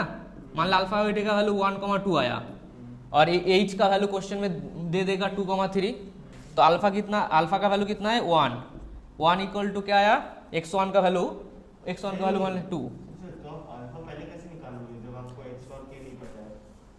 h और k नहीं पता है, मुझे चाहिए भी तो नहीं, मैंने पहले अल्फा बीटा फाइंड किया, फिर से प्रोसेस सुन। Find m of a given line, ये जो लाइन है इससे तुझे एम मिल जाएगा, ये नॉन वैल्यू। ये और ये क्या है, परपेंडिकुलर है, तो तुझे m2 भी मिल गया। अगर m2 मिला, x1 y1 क्या है, नॉन वैल्यू 2,3, या इसका m तुझे पता है, ये नॉन है ये नॉन है, तो तुझे क्या मिल जाएगा, एक इक्वेशन मिल जाएगा। इस इक्वेशन में अल्फा बीटा क्या है, y और x है, और x1 y1 क्या है 2,3। फिर से बोलो, ये वैल्यू नोन है, सारा वैल्यू नोन है। ये m2 है, b/a,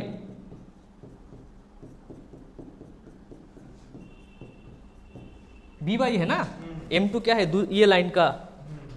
तो इससे जो फॉर्म मिलेगा उस वो इक्वेशन और ये equation x plus B Y plus C दोनों का इंटरसेक्शन पॉइंट मिल जाएगा, तो उससे तुझे अल्फा बीटा मिल गया। पहले अल्फा बीटा फाइंड करना पड़ेगा, पहले फुट ऑफ परपेंडिकुलर। ओके, ये प्रोसेस है, ये किसका, ये क्या प्रोसेस है, जो लोग कॉन्सेप्ट में बिलीव करता है, जो रेक्टाफिकेशन में बिलीव नहीं करता। तुझे अगर रेक्टाफिकेशन करना है, इसका फॉर्म है ये, इस मतलब x1 y1 नोन है, क्या बोला, ये भी काम आएगा तेरा, 5 मिनट बचा देगा, ये करने में तेरा कितना टाइम लगेगा, ये सब करने में।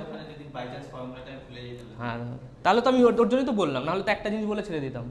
इसमें देख एक क्वेश्चन में ले लेता हूँ, ये है 2,3 बोले तो x1 y1 का वैल्यू, और मैंने एक लाइन ले लिया मिरर का, मिरर मान ले 2x plus 3y plus 2 equal to 0। Okay, और मुझे ज़्यादा कुछ नहीं चाहिए, तो मुझे क्या फाइंड करना है, अल्फा कॉमा बीटा। अभी इस इक्वेशन में पुट कर, बीटा माइनस y1 कितना है 3, स्मॉल b कितना है 3, अल्फा क्या है अल्फा, उसके बाद x1 क्या है 2/2, देख डायरेक्ट आ रहा है, माइनस a क्या है 2, x1 क्या है 2, ओके, b क्या है 3, y1 क्या है 3 plus 2 divided by a square plus B square. Okay, तो इससे मुझे क्या मिल जाएगा, एक बार अल्फा मिलेगा, एक बार बीटा मिलेगा। ओके, बीटा माइनस y1 कितना है 3 डिवाइडेड बाई b कितना था 3, अल्फा कितना है अल्फा, x1 कितना है 2, a क्या है 2, बाकी ये कर लेना, नीचे क्या है a square plus B square. एक बार तुझे अल्फा बीटा मिल जाएगा, तब तू क्या करेगा, मिड पॉइंट वाला फॉर्म यूज करेगा, उससे इमेज मिल जाएगा। बहुत इंपॉर्टेंट क्वेश्चन, ये क्वेश्चन अगर जेई में नहीं पूछा ना, तो उस ईयर में बोलते हैं क्वेश्चन ही गलत है, मतलब इमेज से, या प्लेन का इमेज से क्वेश्चन आएगा, या स्ट्रेट लाइन का इमेज, दोनों से एक क्वेश्चन आएगा ही। और 5 पेज है, equation of median with help of determinant. इसको थोड़ा सुन ले, मतलब सिर्फ देखना पड़ेगा तुझे, और कुछ तेरे हाथ में और कुछ नहीं है, मैं जो बोलूँगा वो सुनना पड़ेगा, याद रखना पड़ेगा। Equations of median with help of determinant. Median बोले तो ये जो लाइन है, मीडियन में क्या होता है, इस पॉइंट से मैंने एक लाइन खींचा, वो लाइन इस लाइन को दोनों इक्वल पार्ट में डिवाइड कर दिया, इक्वल पार्ट में डिवाइड करेगा तो ये पॉइंट x2 प्लस x3/2 होगा। ठीक है, इस जो लाइन है, ये जो लाइन है ना, इसका इक्वेशन क्या है, इसको कहते हैं equations of median with help of determinant. कैसे करें, xy equal to 1, x1 y1 equal to 1, x2 y2। अभी किसको ले, x1 y1 1, x2 y2 1, इसका मतलब जिस पॉइंट से मीडियन खींचा वो तो होगा ही होगा, दोनों चीज में जिस पॉइंट से मीडियन खींचा वो पॉइंट तो होगा ही होगा, और इसमें क्या होगा, एक का पॉइंट जहां आया वो पॉइंट मीडियन में आया ना, x2 y2 लिखेंगे, और बाद में x3 y3। जब हम लोग एरिया ऑफ ट्रायंगल पढ़ते थे ना, उसमें ऐसा कुछ लिया था, या इक्वेशन ऑफ ट्रायंगल में भी ऐसा होता है, x y 1 1, x1 y1 1, x2 y2 1, xy। अरे xy तो वेरिएबल है, xy तो तुझे बोल देगा। अभी क्वेश्चन ले रहा हूँ, अभी देख एक क्वेश्चन है, करो सॉल्व करो। ये है 1, t रैंडमली ले रहा हूँ, कुछ भी हो सकता है क्वेश्चन एंड सॉल्यूशन। 3, 4 क्वेश्चन में पूछा है इस लाइन का इक्वेशन, जल्दी बोलो, इक्वेशन ऑफ मीडियन फाइंड करो। यस,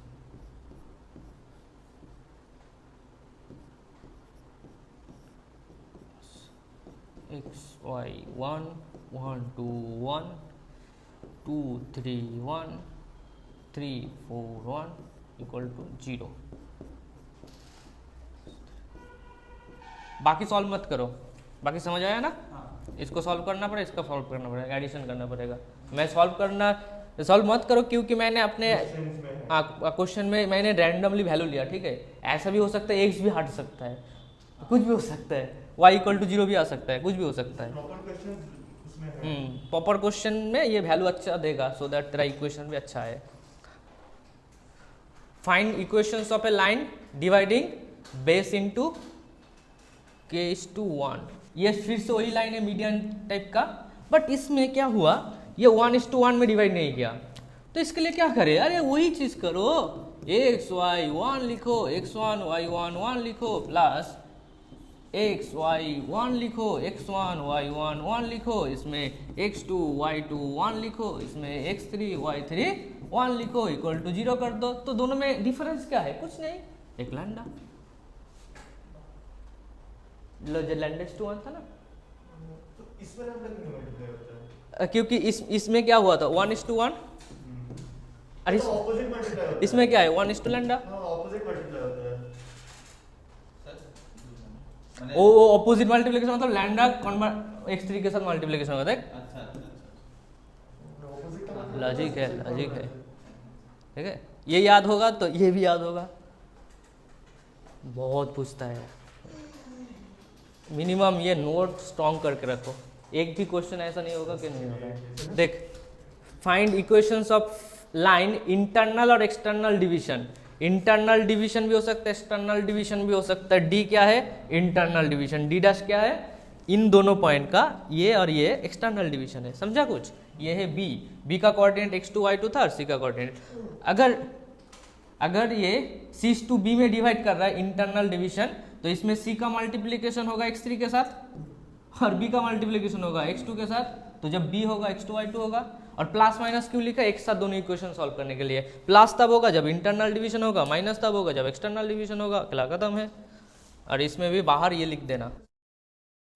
देख क्या है, इक्वेशन ऑफ ऑर्थो सेंटर, ये है c, इसका मतलब ये एंगल क्या होता है, कैपिटल C, और ये कैपिटल A और ये कैपिटल B एंगल। तो ये होता है स्मॉल a, ये होता है स्मॉल c, c का ऑपोजिट c है, ये स्मॉल b होगा, b एंगल का ऑपोजिट b है।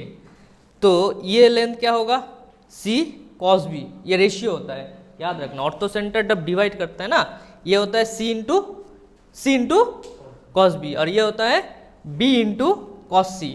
अभी इक्वेशन कुछ नहीं है, वो जो ऐसा कितना था, अरे xy1 x1 y1 1 x2 y2 1 plus xy1 x1 y1 1 x3 y3 1।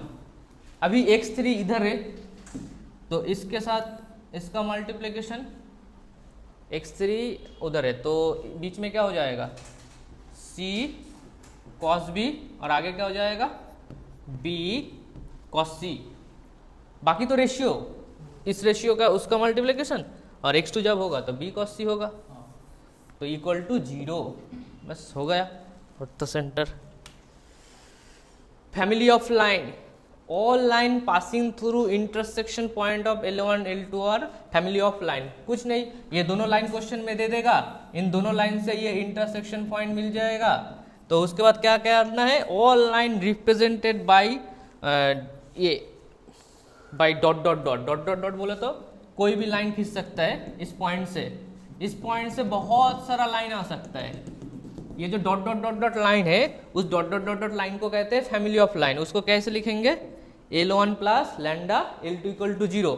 अगर मान ले ये है L3, तो L3 लाइन का इक्वेशन क्या होगा, L1 plus lambda L2 equal to 0।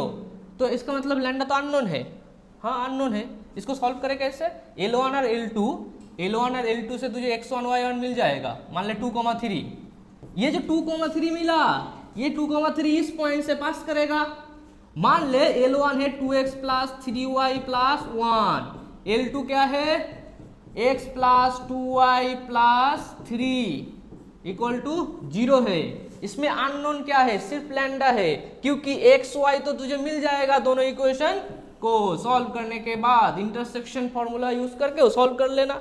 मान ले 2 3 आ गया तो एक्स वाई में पुट करेगा तो लैम्डा मिल जाएगा। लैम्डा मान ले 1 आया, ये जो लैम्डा आएगा फिर से वापस में इसको पुट करो तो इक्वेशन ऑफ लाइन मिल जाएगा। और एक कंडीशन दे देगा सो दैट वही फैमिली ऑफ लाइन पूछा तो पूरा आ जाएगा। ओके, लैम्डा का वैल्यू पुट करने के बाद हाँ x1 y1 L1 L2 का इंटरसेक्शन हाँ वो पॉइंट क्वेश्चन में नहीं देगा, वो दोनों इक्वेशन सॉल्व करने के बाद आएगा। अच्छा, उसके बाद हम लोग इस इक्वेशन में पुट करना होगा सो दैट तुझे फैमिली ऑफ लाइन मिल जाएगा। अच्छा, क्योंकि वो इंटरसेक्शन पॉइंट होगा। और एक कंडीशन देता है, क्वेश्चन करेंगे उसके बाद होगा, और एक कंडीशन देगा। Pair of straight line, pair of straight line क्या होता है, दोनों स्ट्रेट लाइन को एक इक्वेशन से रिप्रेजेंट करना। जैसे ये मान ले L1 प्लस L2, दुनिया में एक इक्वेशन है 2x प्लस 3y प्लस 1, ये एक स्ट्रेट लाइन है, और एक स्ट्रेट लाइन है x प्लस y प्लस 2, इन्हों दोनों स्ट्रेट लाइन इक्वल टू 0, इसको कहते हैं pair of straight line. Pair of straight line क्या होता है, पेयर ऑफ स्ट्रेट लाइन ऐसा एक इक्वेशन है जिस इक्वेशन में दो स्ट्रेट लाइन इंक्लूडेड है, दो स्ट्रेट लाइन इंक्लूडेड है। तो इसको सॉल्व करने से क्या होता है, मान ले ये है x1 plus by1 plus c, एक स्ट्रेट लाइन, ये दूसरा स्ट्रेट लाइन, इन दूसरा स्ट्रेट लाइन, दोनों स्ट्रेट लाइन को अगर सॉल्व करो तो एक्स स्क्वायर कुछ आएगा, कभी ना कभी आएगा, वाई स्क्वायर भी आएगा, और 2hxy आ जाएगा। मतलब ये है जनरल फॉर्म किसका, पेयर ऑफ स्ट्रेट लाइन का। इसका दो स्लोप मिलता है, m1 प्लस m2 होता है 2h/b, आराम से कर सकता है, ये याद रखो। m1 प्लस m2 क्या होता है 2h/b, और m1 m2 क्या होता है a/b। और ये जो दोनों लाइन है, ये दोनों लाइन कभी ना कभी इंटरसेक्ट किया था, और इन दोनों एंगल के बीच में, दोनों लाइन के बीच में थीटा एंगल किया था। क्वेश्चन में पूछा है दोनों लाइन के बीच में एंगल क्या होता है, tan थीटा। tan थीटा क्या होता है, tan थीटा क्या होता है बोल, हाँ तो वो क्या होता है m1 minus m2 divided by 1 plus m1 m2, उससे m1 प्लस m2 मिल जाएगा, m1 प्लस m2 मिलेगा तो m1 माइनस m2 भी मिल जाएगा ना, m1 m2 ये मिलेगा 4h² minus 4ab, okay, root over of 4h² minus 4ab, ऐसा कुछ मिलेगा सॉल्व करने के बाद, क्योंकि m1 माइनस m2 उसका होल स्क्वायर होता है m1 plus m2 whole square minus 4 m1 m2। अभी तक क्वेश्चन में m1 प्लस m2 का वैल्यू 2h/b है, तो 4h²/b² होगा, और ab का वैल्यू मतलब m1 m2 का वैल्यू कितना है a/b, तो उसको पुट करने से ये m1 m2 है ना, m1 m2 4, तो यही आता है। तो डायरेक्ट नीचे b² है ना, m1 प्लस m2 क्या होगा 4h²/b², और उधर क्या हो रहा है 4a/b, एलसीएम करेगा तो ऊपर एक b आ जाएगा, कराऊ वहाँ पे वो b मैंने नेगलेक्ट किया, ऊपर भी नीचे भी कट जाता है। इसमें तुझे ये याद रखना है m1 plus m2 minus 2h/b, और m1 m2 equal to a/b। Okay, खत्म ना, अभी PYQ करेंगे, ब्रेक ले लो। देख क्वेश्चन जेईई मेन 2021 31 अगस्त, पहला क्वेश्चन हम लोग सॉल्व करेंगे। क्वेश्चन में क्या दिया है, let A be the set of all point alpha beta. मान ले ये एक पॉइंट है ए, उसका पॉइंट है alpha beta. Area of triangle formed by the point 5,6, diagram draw करो कोऑर्डिनेट में, नहीं तो कुछ नहीं होने वाला। 3,2, तो ये जो मैंने अल्फा कॉमा बीटा दिया, ये अल्फा कॉमा बीटा ये बहुत सारा पॉइंट हो सकता है ना, तो बहुत सारा पॉइंट होगा तो हर एक पॉइंट ये है, इधर भी ये हो सकता है, तब जो ट्रायंगल क्या होगा, ये वाला ट्रायंगल होगा। तो क्वेश्चन में क्या पूछा है, अल्फा बीटा से अगर मैं करूँ तो 12 स्क्वायर यूनिट आ रहा है एरिया, तो हम लोग एरिया का फॉर्मूला यूज करेंगे 1/2 मॉड ऑफ डिटर्मिनेट।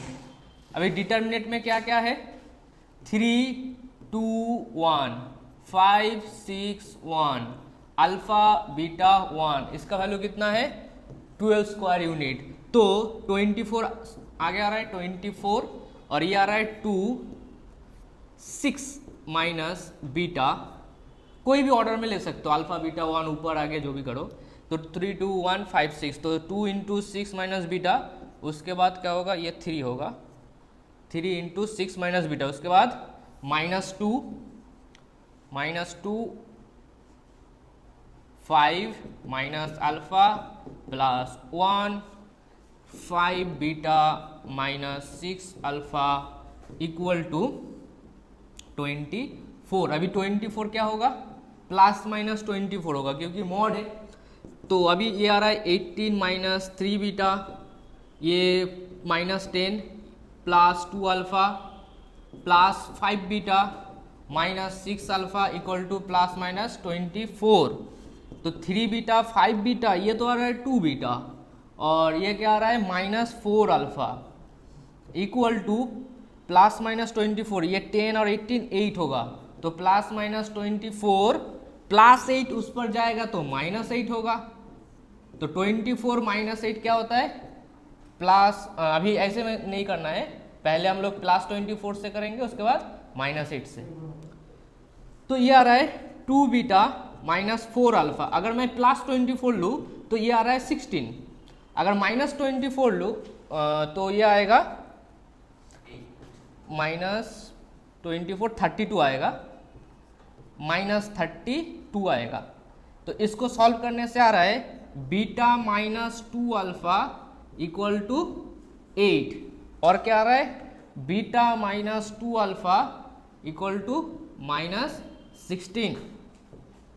तो ये दो स्ट्रेट लाइन आ रहा है, y माइनस, इसको मैं क्या लिख सकता हूँ 2x minus y equal to -8, 2x minus y equal to -8। मैंने अल्फा को क्या लिया, x लिया, बीटा को क्या लिया, y लिया, -8 हो जाएगा। उसको अगर इस साइड लेना है तो +8 इक्वल टू 0, और नीचे से आ रहा है कौन 2x minus y, 2x minus y plus नहीं होगा -16 होगा इक्वल टू 0 आ रहा है, ठीक है, 2x माइनस वाई प्लस 8, ठीक है। तो अभी क्या है, ये लाइन भी हो सकता है और ये लाइन भी हो सकता है। इस लाइन से किसका डिस्टेंस पूछा है, ओरिजिन का। इस लाइन से किसका डिस्टेंस पूछा है, ओरिजिन का। और कैसा डिस्टेंस पूछा है, least distance. Least distance always क्या होता है, परपेंडिकुलर डिस्टेंस होता है। और ये परपेंडिकुलर डिस्टेंस हम लोग क्या लेंगे, x का वैल्यू 0, y का value 0 plus 8 divided by √2² plus 1²। और क्या हो सकता है 2 into 0 minus 16 divided by √2² plus 1²। एक क्वेश्चन से आंसर आएगा 16/√5 और इससे आएगा 8/√5। इन दोनों में भी कौन लिस्ट है, 8/√5। तो आंसर क्या होगा, ऑप्शन सी, नोट करो। हाँ, मान ले ये है ओरिजिन, ठीक है, मान ले ये है ओरिजिन और ये एक लाइन जा रहा है, अच्छी से सुनना, ये एक लाइन जा रहा है। अगर मैं ओरिजिन से बहुत सारा लाइन खींचूं, देख खींच रहा हूं, देख,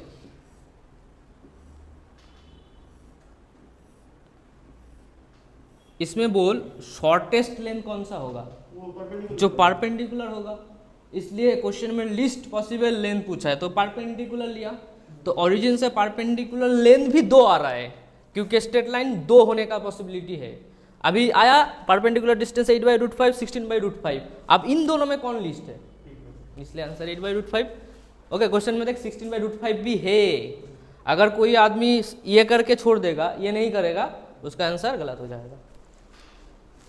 नेक्स्ट क्वेश्चन क्या दिया है, if P and Q are the length of the perpendicular from the origin on the lines.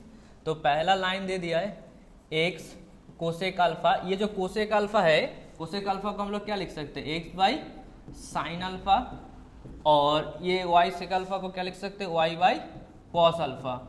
और आगे क्या है k, कॉट अल्फा को क्या लिख सकते हैं, cos 2 alpha divided by sin 2 alpha. हमें कुछ ऐसा फॉर्म चाहिए कि x cos alpha plus y sin alpha, इस टाइप का कुछ आ जाए। तो इसके लिए क्या करना पड़ेगा, नीचे का साइन काटना पड़ेगा। sin 2 अल्फा इंडिकेशन दे रहा है मुझे इधर लेके आओ, तो मैं काट दूंगा।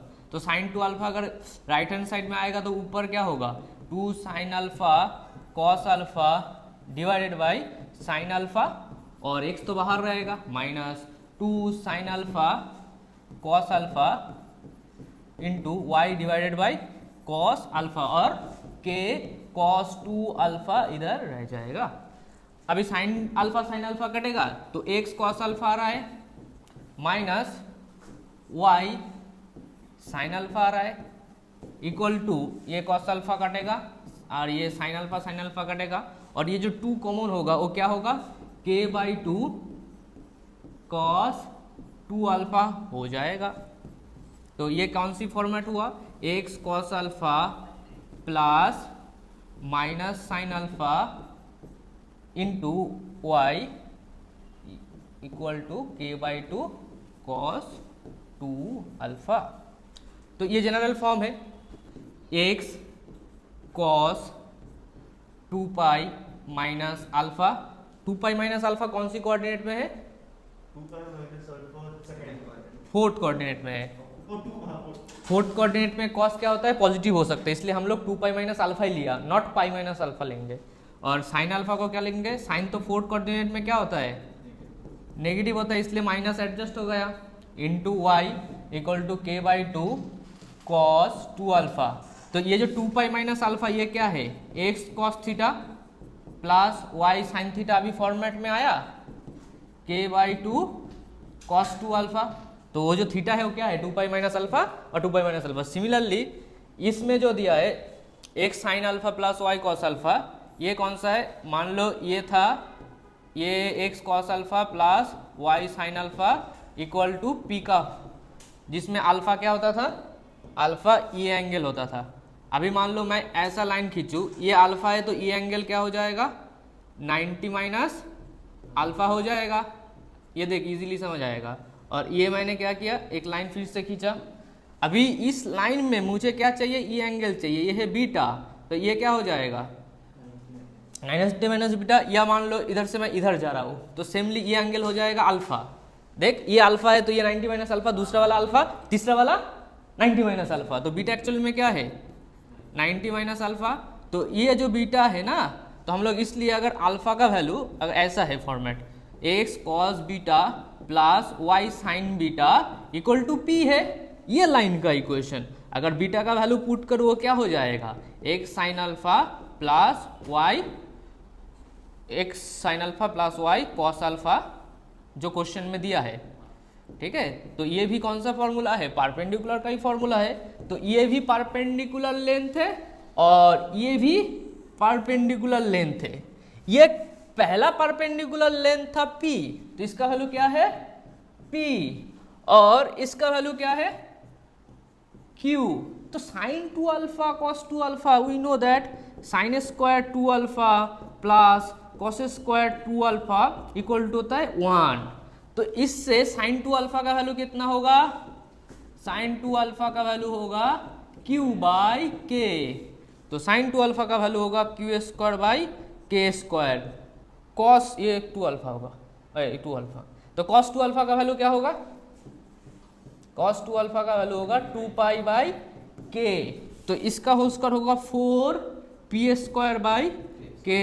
क्वेश्चन में क्या पूछा है k², तो k² इक्वल टू आ रहा है q² plus 4p²। Option A is correct. ये एक्सप्लेन किया, नहीं तो ये क्वेश्चन इजी एग्जाम टाइम में तू बहुत इजी कर सकता है। अपने लोग ने x कॉस अल्फा को 2 pi minus alpha, let A B C B A triangle with A, ये है ए का वैल्यू -3 और 1, एंड ए सी बी का एंगल कितना है, ए सी बी का एंगल है theta. If the equations of the median through B, तो बी से जाने वाला एक स्ट्रेट लाइन उसको कहेंगे मीडियन। तो ये जो मीडियन है, ये जो मीडियम है, ये मीडियम बी से जाएगा और AC को आधा आधा पोर्शन में डिवाइड कर देगा। इसका वैल्यू और इसका वैल्यू इक्वल होता है, मीडियन का ही कंडीशन है। तो इस लाइन, इस पॉइंट का वैल्यू होगा, सी का वैल्यू अगर मैं a1 b1 मानूं तो ये होगा a1 माइनस 3 डिवाइडेड बाई 2 और b1 प्लस 1 डिवाइडेड बाई 2 होगा।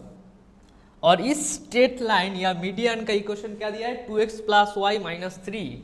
इसका वैल्यू क्या दिया है, 2x plus y minus 3 equal to 0। Similarly और एक स्ट्रेट लाइन होगा, और एक स्ट्रेट लाइन सी से जाएगा and the equation of the angle bisector of C. तो ये जो मीडियन है एंगल बाइसेक्टर, ये है थीटा वाई एंगल बाइसेक्टर, तो ये भी थीटा बाई 2 और ये भी थीटा बाई 2 एंगल बाइसेक्टर है और वो मीडियन था। Okay, if the equation of the median through b is 2x plus y minus equal to 0 and the equation of the angle bisector c, angle bisector वाला equation है, इसका value कितना है 7x minus 4y minus 1 equal to 0, tan theta question में पूछा है। तो पहले हम लोग क्या करेंगे, a और b का वैल्यू फाइंड करेंगे। कैसे फाइंड करेंगे, a1 माइनस 3 डिवाइडेड बाई 2 कौन सी पॉइंट से पास कर रहा है, 2x प्लस वाई से, तो 2 होगा, x होगा, प्लस y का वैल्यू क्या लेंगे, b1 plus y, b1 plus 1 divided by 2 minus 3 equal to 0। इससे फ़ायदा क्या होगा, इससे फ़ायदा ऐसा होगा कि मुझे एक फॉर्मूला मिल जाएगा, 2a1 2 तो गड़ा, a1 minus 3 equal to b1 plus 1 और ये 2 मल्टीप्लीकेशन होगा, ये 6 होगा इक्वल टू 0। तो ये आ रहा है 2a1 plus b1 equal to 12 minus 1 11 और a1 b1 ये पॉइंट पास कर रहा है इस लाइन से, तो 7a1 plus minus 4b1 minus 1 equal to 0। तो इन दोनों को सॉल्व करना पड़ेगा। ये b1 क्या है, 11 माइनस 2a1, इसका वैल्यू पुट कर दो, 7a1 minus 4 into 11 minus 2a1 minus 1 equal to 0। तो 7a1 minus 44 plus 8a1 minus 1 equal to 0। तो ये कितना रहा है, 7 plus 8 15a1, 15a1 equal to 45। तो a1 का वैल्यू 3 आ रहा है। तो इसका वैल्यू इधर पुट करूँ तो 11 माइनस 6 ये आ रहा है 5। ओके, a1 b1 फाइनली मुझे मिल गया। तो a1 अगर b1 मिल जाएगा, a1 b1 ये है 3,5। तो दोनों पॉइंट का वैल्यू अगर मुझे पता है, एक है -3 और 1 और एक है 3,5, तो इस इक्वेशन का स्लोप मिल जाएगा, AC का स्लोप हो जाएगा 5 माइनस 1 डिवाइडेड बाई 3 प्लस 3, तो ये आ रहा है 2/3, 4/6 2/3 आ रहा है। अभी देख, ये है C, ये तो स्ट्रेट लाइन है, इस C का स्ट्रेट लाइन तो खुद वो बोल दिया, तो उसका बोल ही करो। बोलने वाला था किसी को a1 b1 तो उससे भी कनेक्टेड है, तो वही तो बिठा सकूंगा, बोलने वाला था। तो 4y equal to 7x minus 1 लिख सकता हो, तो y इक्वल टू क्या है 7/4x माइनस 1। अच्छा, तो ये स्लोप क्या है, स्लोप ऑफ C है और ये स्लोप क्या है, AC है। तो दोनों स्लोप मुझे पता है, तो tan थीटा बाई 2 क्या होगा, दोनों स्लोप पता है, तो दोनों लाइन के बीच में स्लोप का एंगल क्या होता है, m1 minus m2 divided by 1 plus m1 m2। अच्छा, तो m1 क्योंकि ये लाइन मुझे पता है, ये लाइन मुझे पता है,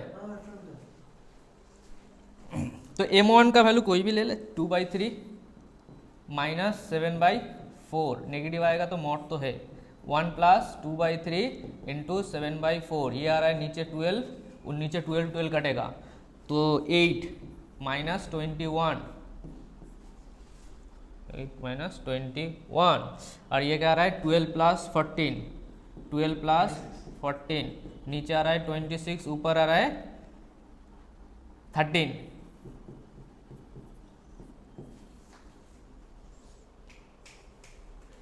ठीक है, तो मुझे चाहिए क्या, tan थीटा चाहिए, tan थीटा का फॉर्मूला क्या होता है 2 tan theta by 2 by 1 minus tan square theta by 2, value put करो 2 into 1 by 2 divided by 1 minus 1 by 4, 1 by 3 by 4, answer क्या होगा yes, option c is correct, 4 by 3। कैसे लगा?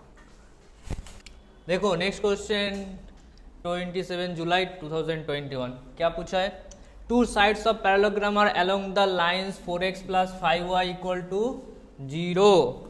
तो दोनों का इक्वेशन कहाँ से पास कर रहा है, ओरिजिन से, क्योंकि x कमा y 0 0 पुट करो मैच करेगा। इसका मतलब मैं अगर इसको 4x प्लस 5y लिखूँ और इसको क्या लिखना पड़ेगा 7x प्लस 2y, और एक डायगोनल भी है 11x plus 7y equal to 9। अगर मैं xy इक्वल टू 0 पुट करूँ तो ये सॉल्व नहीं होगा, इसका मतलब ओरिजिन से पास नहीं कर रहा है। तो कहाँ से पास कर सकता है, दूसरा डायगोनल, इस डायगोनल का ही वैल्यू होगा 11x plus 7y equal to 9। अभी जल्दी जल्दी सॉल्व करो, तो इसको और इसको सॉल्व करने से और 0 मिल रहा है, इसको और इसको सॉल्व करने से ये पॉइंट मिल जाएगा। तो क्या होगा, मान लो 7x plus 2y equal to 0, तो y का वैल्यू कितना आ रहा है, y का वैल्यू आ रहा है माइनस 7 बाई 2x, ये वैल्यू उधर पुट करना है। तो 11x plus 7 into minus 7 by 2 into x equal to 0। अब ये आ रहा है 22x minus 49x divided equal to 0।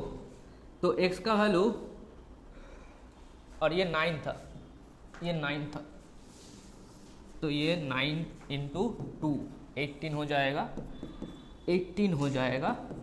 और ये आ रहा है 2249, 2249 आ रहा है 27x, तो x का वैल्यू आ रहा है 2/3, x का वैल्यू माइनस 2/3, तो y का वैल्यू क्या आएगा माइनस 7/2 इंटू माइनस 2/3, तो ये आ रहा है 7/3।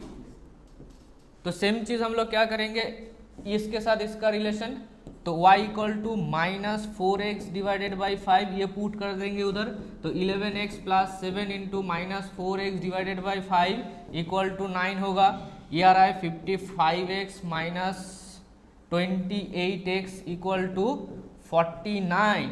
अच्छा, तो 28 55 2 5 7 27 और ये 45 होगा, 27x इक्वल टू 45, x का वैल्यू आ रहा है 59 5/3, तो y का वैल्यू आएगा माइनस 4/5 इंटू 5/3, ये माइनस 4/3 आ गया।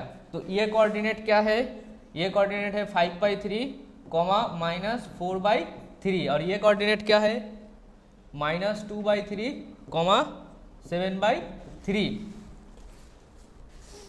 तो इन दोनों का जो मिड पॉइंट होगा, ये मिड पॉइंट क्या होगा 5/3 माइनस 2/3, तो माइनस 2/3 और 5/3 एडिशन करेंगे तो मिड पॉइंट क्या मिलेगा माइनस 2 प्लस 5, तो 3/3 डिवाइडेड बाई 2, तो ये आ रहा है 1/2, ये भी होगा 1/2, y कोऑर्डिनेट भी होगा 1/2, तो y माइनस 1/2 डिवाइडेड बाई, अगर ऐसे लिखो y equal to y minus y1 1/2 x minus x1 equal to 1/2 minus 0 1/2 minus 0, क्योंकि ये पॉइंट है 0,0, तो ये लाइन मिल जाएगा। ये जो लाइन है ये लाइन तो कहाँ टच करेगा, ये दूसरा डायगोनल होगा।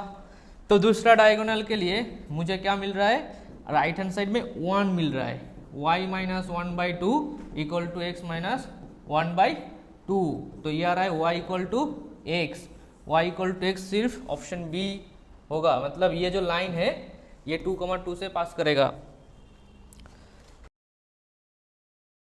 अभी देखो a, b क्या है, कोई एक पॉइंट है, तो इस पॉइंट से अगर मिरर से इमेज होगा तो ये क्या होगा b, a होगा। अभी b, a से क्या हुआ, स्टेटमेंट 2 में आ जाओ, translation through 2 unit along positive direction. ये जो पॉइंट आया b, a, तो क्या मूवमेंट किया, एक्स एक्सिस में 2 मूवमेंट किया, तो b प्लस 2 होगा, और ये a में कुछ होगा नहीं होगा।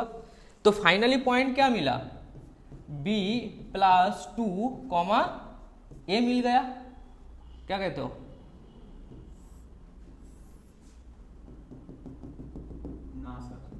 हाँ সো এখানে যখন এটা হচ্ছে তো বিটা তো x কোঅর্ডিনেট না हाँ, इसलिए तो एक एक्स डायरेक्शन में टू अच्छा, मूवमेंट अच्छा, किया, अच्छा। तो बी प्लस टू कॉमा ए होगा।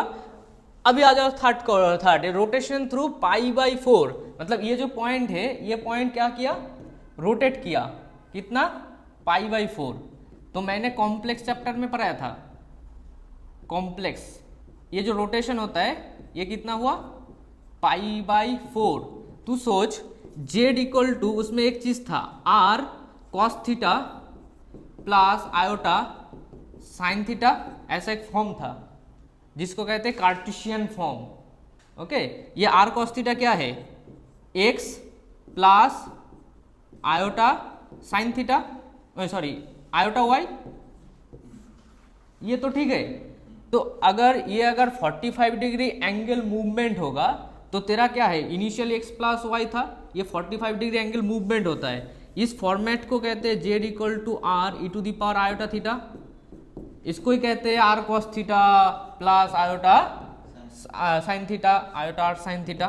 तो ये अगर मान ले इनिशियल एंगल में ये था, इनिशियल एंगल ये थीटा था, अभी क्या हो गया, ये अभी क्या हो गया, E to the power iota theta plus pi by 4, तो R E to the power iota theta into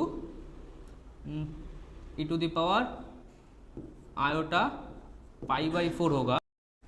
R E to the power iota theta क्या है, एक्स प्लस आयोटा वाई, और E to the power I pi by 4 क्या होता है, E to the power iota theta होता है cos theta plus iota sine theta. तो इसको मैं क्या लिखूं, into cos pi by 4, cos pi by 4 होता है √2 प्लस आयोटा 1/√2। अभी एक्स वाई क्या है, एक्स होता है b plus 2 plus iota y क्या है, ए है, इंटू 1/√2 प्लस आयोटा 1/√2। तो फाइनली मुझे क्या मिला, b plus 2 plus iota a and 1/√2 plus iota 1/√2। तो ये आ रहा है बी प्लस 2 डिवाइडेड बाई √2, और क्या क्या हो सकता है मल्टीप्लिकेशन के टाइम, माइनस ए बाई √2 और आयोटा ए बाई √2 और होगा b प्लस 2 बाई √2। अभी ये चीज क्वेश्चन में क्या दिया है, 1/√2 दिया है, तो b plus 2 minus a equal to क्या होगा, माइनस होगा न होगा, तो b minus a equal to -3 एक इक्वेशन मिलेगा। Similarly a plus B plus 2 equal to क्या होगा, 7 होगा, तो a plus b equal to 5 होगा। इन दोनों इक्वेशन को सॉल्व करने से आ जाएगा 2b इक्वल टू कितना, अगर एडिशन करूं 2b इक्वल टू आ रहा है 2, तो b का वैल्यू कितना है 1, a का वैल्यू कितना होगा, b का वैल्यू 1, a का वैल्यू 4 आएगा। क्या दिया है 2a प्लस b, तो 2 इंटू 4 प्लस 1 9 आ रहा है, x square plus 2hxy plus by²। ये अगर कोई पेयर ऑफ स्ट्रेट लाइन का फॉर्मूला है, क्या है, पेयर ऑफ स्ट्रेट लाइन, और ये पेयर ऑफ स्ट्रेट लाइन से बाइसेक्टर का एंगल बाइसेक्टर, मतलब मान लीजिए ये दोनों लाइन है, ठीक है, दोनों लाइन है L1 L2, ये L1 L2 से मिलके तो ये पेयर ऑफ स्ट्रेट लाइन होता है, सही है। और इन दोनों लाइन के बीच में एक बाइसेक्टर लाइन हो सकता है, ये हो सकता है, ये हो सकता है। तो इस बाइसेक्टर लाइन का इक्वेशन लिखो, equations of bisector line, x² minus y² divided by a minus b equal to xy divided by h। कभी फुर्सत मिले तो इसका प्रूफ दिखा भी देंगे। x² minus y² divided by a minus b equal to xy by h। ये जो पेयर ऑफ स्ट्रेट लाइन है, इससे a का वैल्यू कंपेयर करने के बाद 1 आ रहा है, h का वैल्यू -2 आ रहा है, b का वैल्यू 5 आ रहा है। तो ये है equation of bisector line, X square minus Y square, A का वैल्यू 1 है, बी का वैल्यू 5 है, X Y divided by H का वैल्यू -2 है। तो x square minus Y square divided by -4, X Y divided by -2, -4 को काटेगा +2 हो।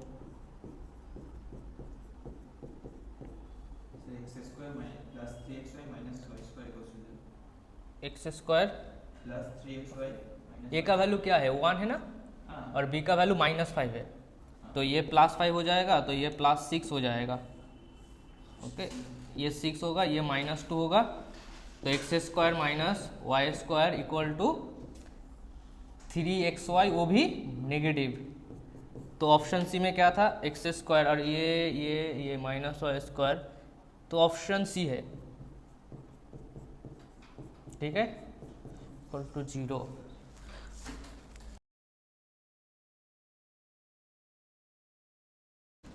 Next question number 8, let the centre of the equilateral triangle. ये है इक्विलैटरल ट्रायंगल, इसमें एक सर्कल ड्रॉ कर दो, इससे सर्कल ड्रॉ करे,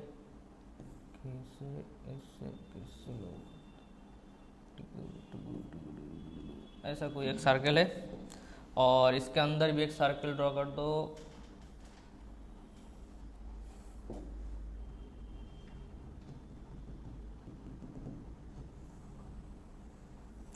तो ये रेडियस होता है स्मॉल r, और ये रेडियस होता है कैपिटल R। तो ये एंगल कितना होता है, टोटल एंगल 60 डिग्री, तो ये होगा 30 डिग्री, क्योंकि ये और ये सेम होता है 90 डिग्री है। अब क्या करें, ABC दे दिया, on the side of equilateral triangle x + y = 3, तो ये जो नीचे वाला लाइन है वो क्या है, x + y = 3। Let one of the side of the equilateral triangle, मैंने नीचे ले लिया, और ये है और circum circle is equal, centre origin में है, सेंट्रॉइड कहाँ है, ओरिजिन में है। तो इक्विलैटरल ट्रायंगल में सेंटरॉइड, सरकम सेंटर, इन सेंटर, ऑर्थो सेंटर सभी एक ही पॉइंट में होता है, इसलिए मैं ये यूज़ कर पाया। ऑर्थो सेंटर, सेंटरॉइड, ए सब एक ही पॉइंट में है। तो ये आ रहा है -3, ये जो स्मॉल r है, परपेंडिकुलर डिस्टेंस यूज़ करना है, x + y -3 = 0, ऊपर -3, नीचे 1² + 1², ये आ रहा है क्या, स्मॉल r। तो क्वेश्चन ये मॉड है, तो स्मॉल r का वैल्यू आएगा 3/√2। क्वेश्चन में और क्या मिलेगा, r perpendicular divided by hypotenuse capital R, ये है कैपिटल R, क्योंकि ये बड़ा बड़ा सर्कल का रेडियस है। इसका वैल्यू होगा sin 30 डिग्री, sin 30 डिग्री बोले तो 1/2। अच्छा, तो स्मॉल r का कैपिटल R का वैल्यू क्या हो रहा है, 2 ऑफ स्मॉल r। क्वेश्चन में क्या पूछे, r + स्मॉल r, तो r = r का वैल्यू 2r है, तो आंसर क्या आ रहा है 3r, 3 × 3/√2, आंसर क्या आएगा 9/√2, ऑप्शन बी। ये क्वेश्चन इजी था, इसको टॉप नहीं कह सकते।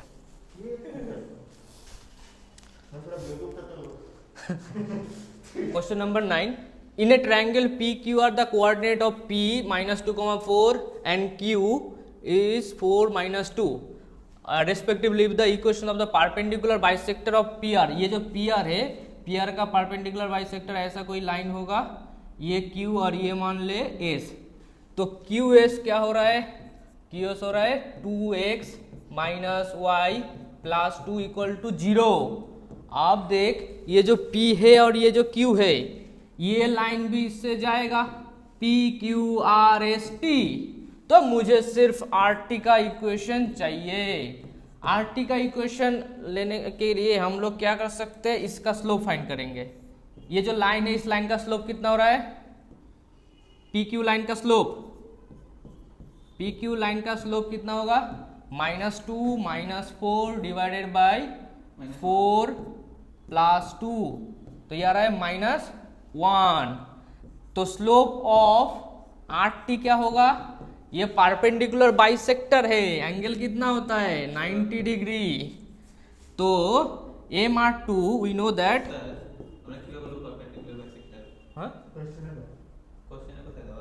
परपेंडिकुलर बाइसेक्टर जिस पॉइंट में मीट करता है, सबका परपेंडिकुलर बाइसेक्टर, उसको कहते हैं सरकम सर्कल। तो MPQ एंड MRT दोनों अगर 90 डिग्री में है तो -1 होता है, तो M ऑफ RT क्या आएगा, +1 आएगा, क्योंकि पी क्यू का वैल्यू -1 है। इसका मतलब ये जो पॉइंट है, ये जो लाइन है आर टी का एम में मिल गया, और आर टी कौन सी पॉइंट से पास कर रहा है? ये पॉइंट है मिड पॉइंट। क्या होगा मिड पॉइंट? 1,1। तो हम लोग क्या लिख सकते हैं? y minus 1 divided by x minus 1 equal to 1 into, और कुछ नहीं होगा बस। तो y का वैल्यू कितना आएगा? y का वैल्यू x होगा। ये एक प्रोसेस है। दूसरा प्रोसेस क्या है? ऑब्जर्वेशन। 4 का 4, तो ये क्या है? मिरर हुआ, मिरर। इसका मतलब जो परपेंडिकुलर लाइन होगा वो परपेंडिकुलर लाइन क्या है? मिरर है। 4 - 2 कन्वर्ट टू -2 4। तो इस आर टी का इक्वेशन हम लोग डायरेक्ट लिख सकते हैं कि y = x, क्योंकि y = x का ही मिरर ही ऐसा ऐसा होता है। तो मुझे दो इक्वेशन मिल गया, R T Q S, y = x put कर दो तो 2x minus x equal to -2। तो x का वैल्यू कितना आ रहा है? -2, y का value -2। Option D is correct. Next question, the intersections of the 3 lines x y = 0। तो ये y = x, ये मान लो x + 2y = 3, ये है x - y = 0, और ये है 2x + y = 6। तो अगर मैं इन दोनों के रेस्पेक्टिवली सॉल्व करूँ तो x का वैल्यू y है, तो हम लोग क्या लिख सकते हैं? x = y, इसमें पुट करना है। तो ये क्या हो रहा है? 2y और y = 3। तो ये y का वैल्यू 1 आ रहा है, तो इस कोऑर्डिनेट का वैल्यू 1,1 होगा। अगर मैं इन दोनों के रेस्पेक्टिवली सोचूं तो ये आ रहा है x का वैल्यू y है, तो 2y + y = 6, तो y का वैल्यू आ रहा है 2, तो ये होगा 2,2। इससे जल्दी कैसे होगा? इससे इजी क्वेश्चन हो ही नहीं सकता यार। इसको सॉल्व करूँ, इसको और इसको सॉल्व करो। x का वैल्यू क्या आ रहा है? 3 - 2y, तो 2 × 3 - 2y + y = 6, तो -6y आ रहा है।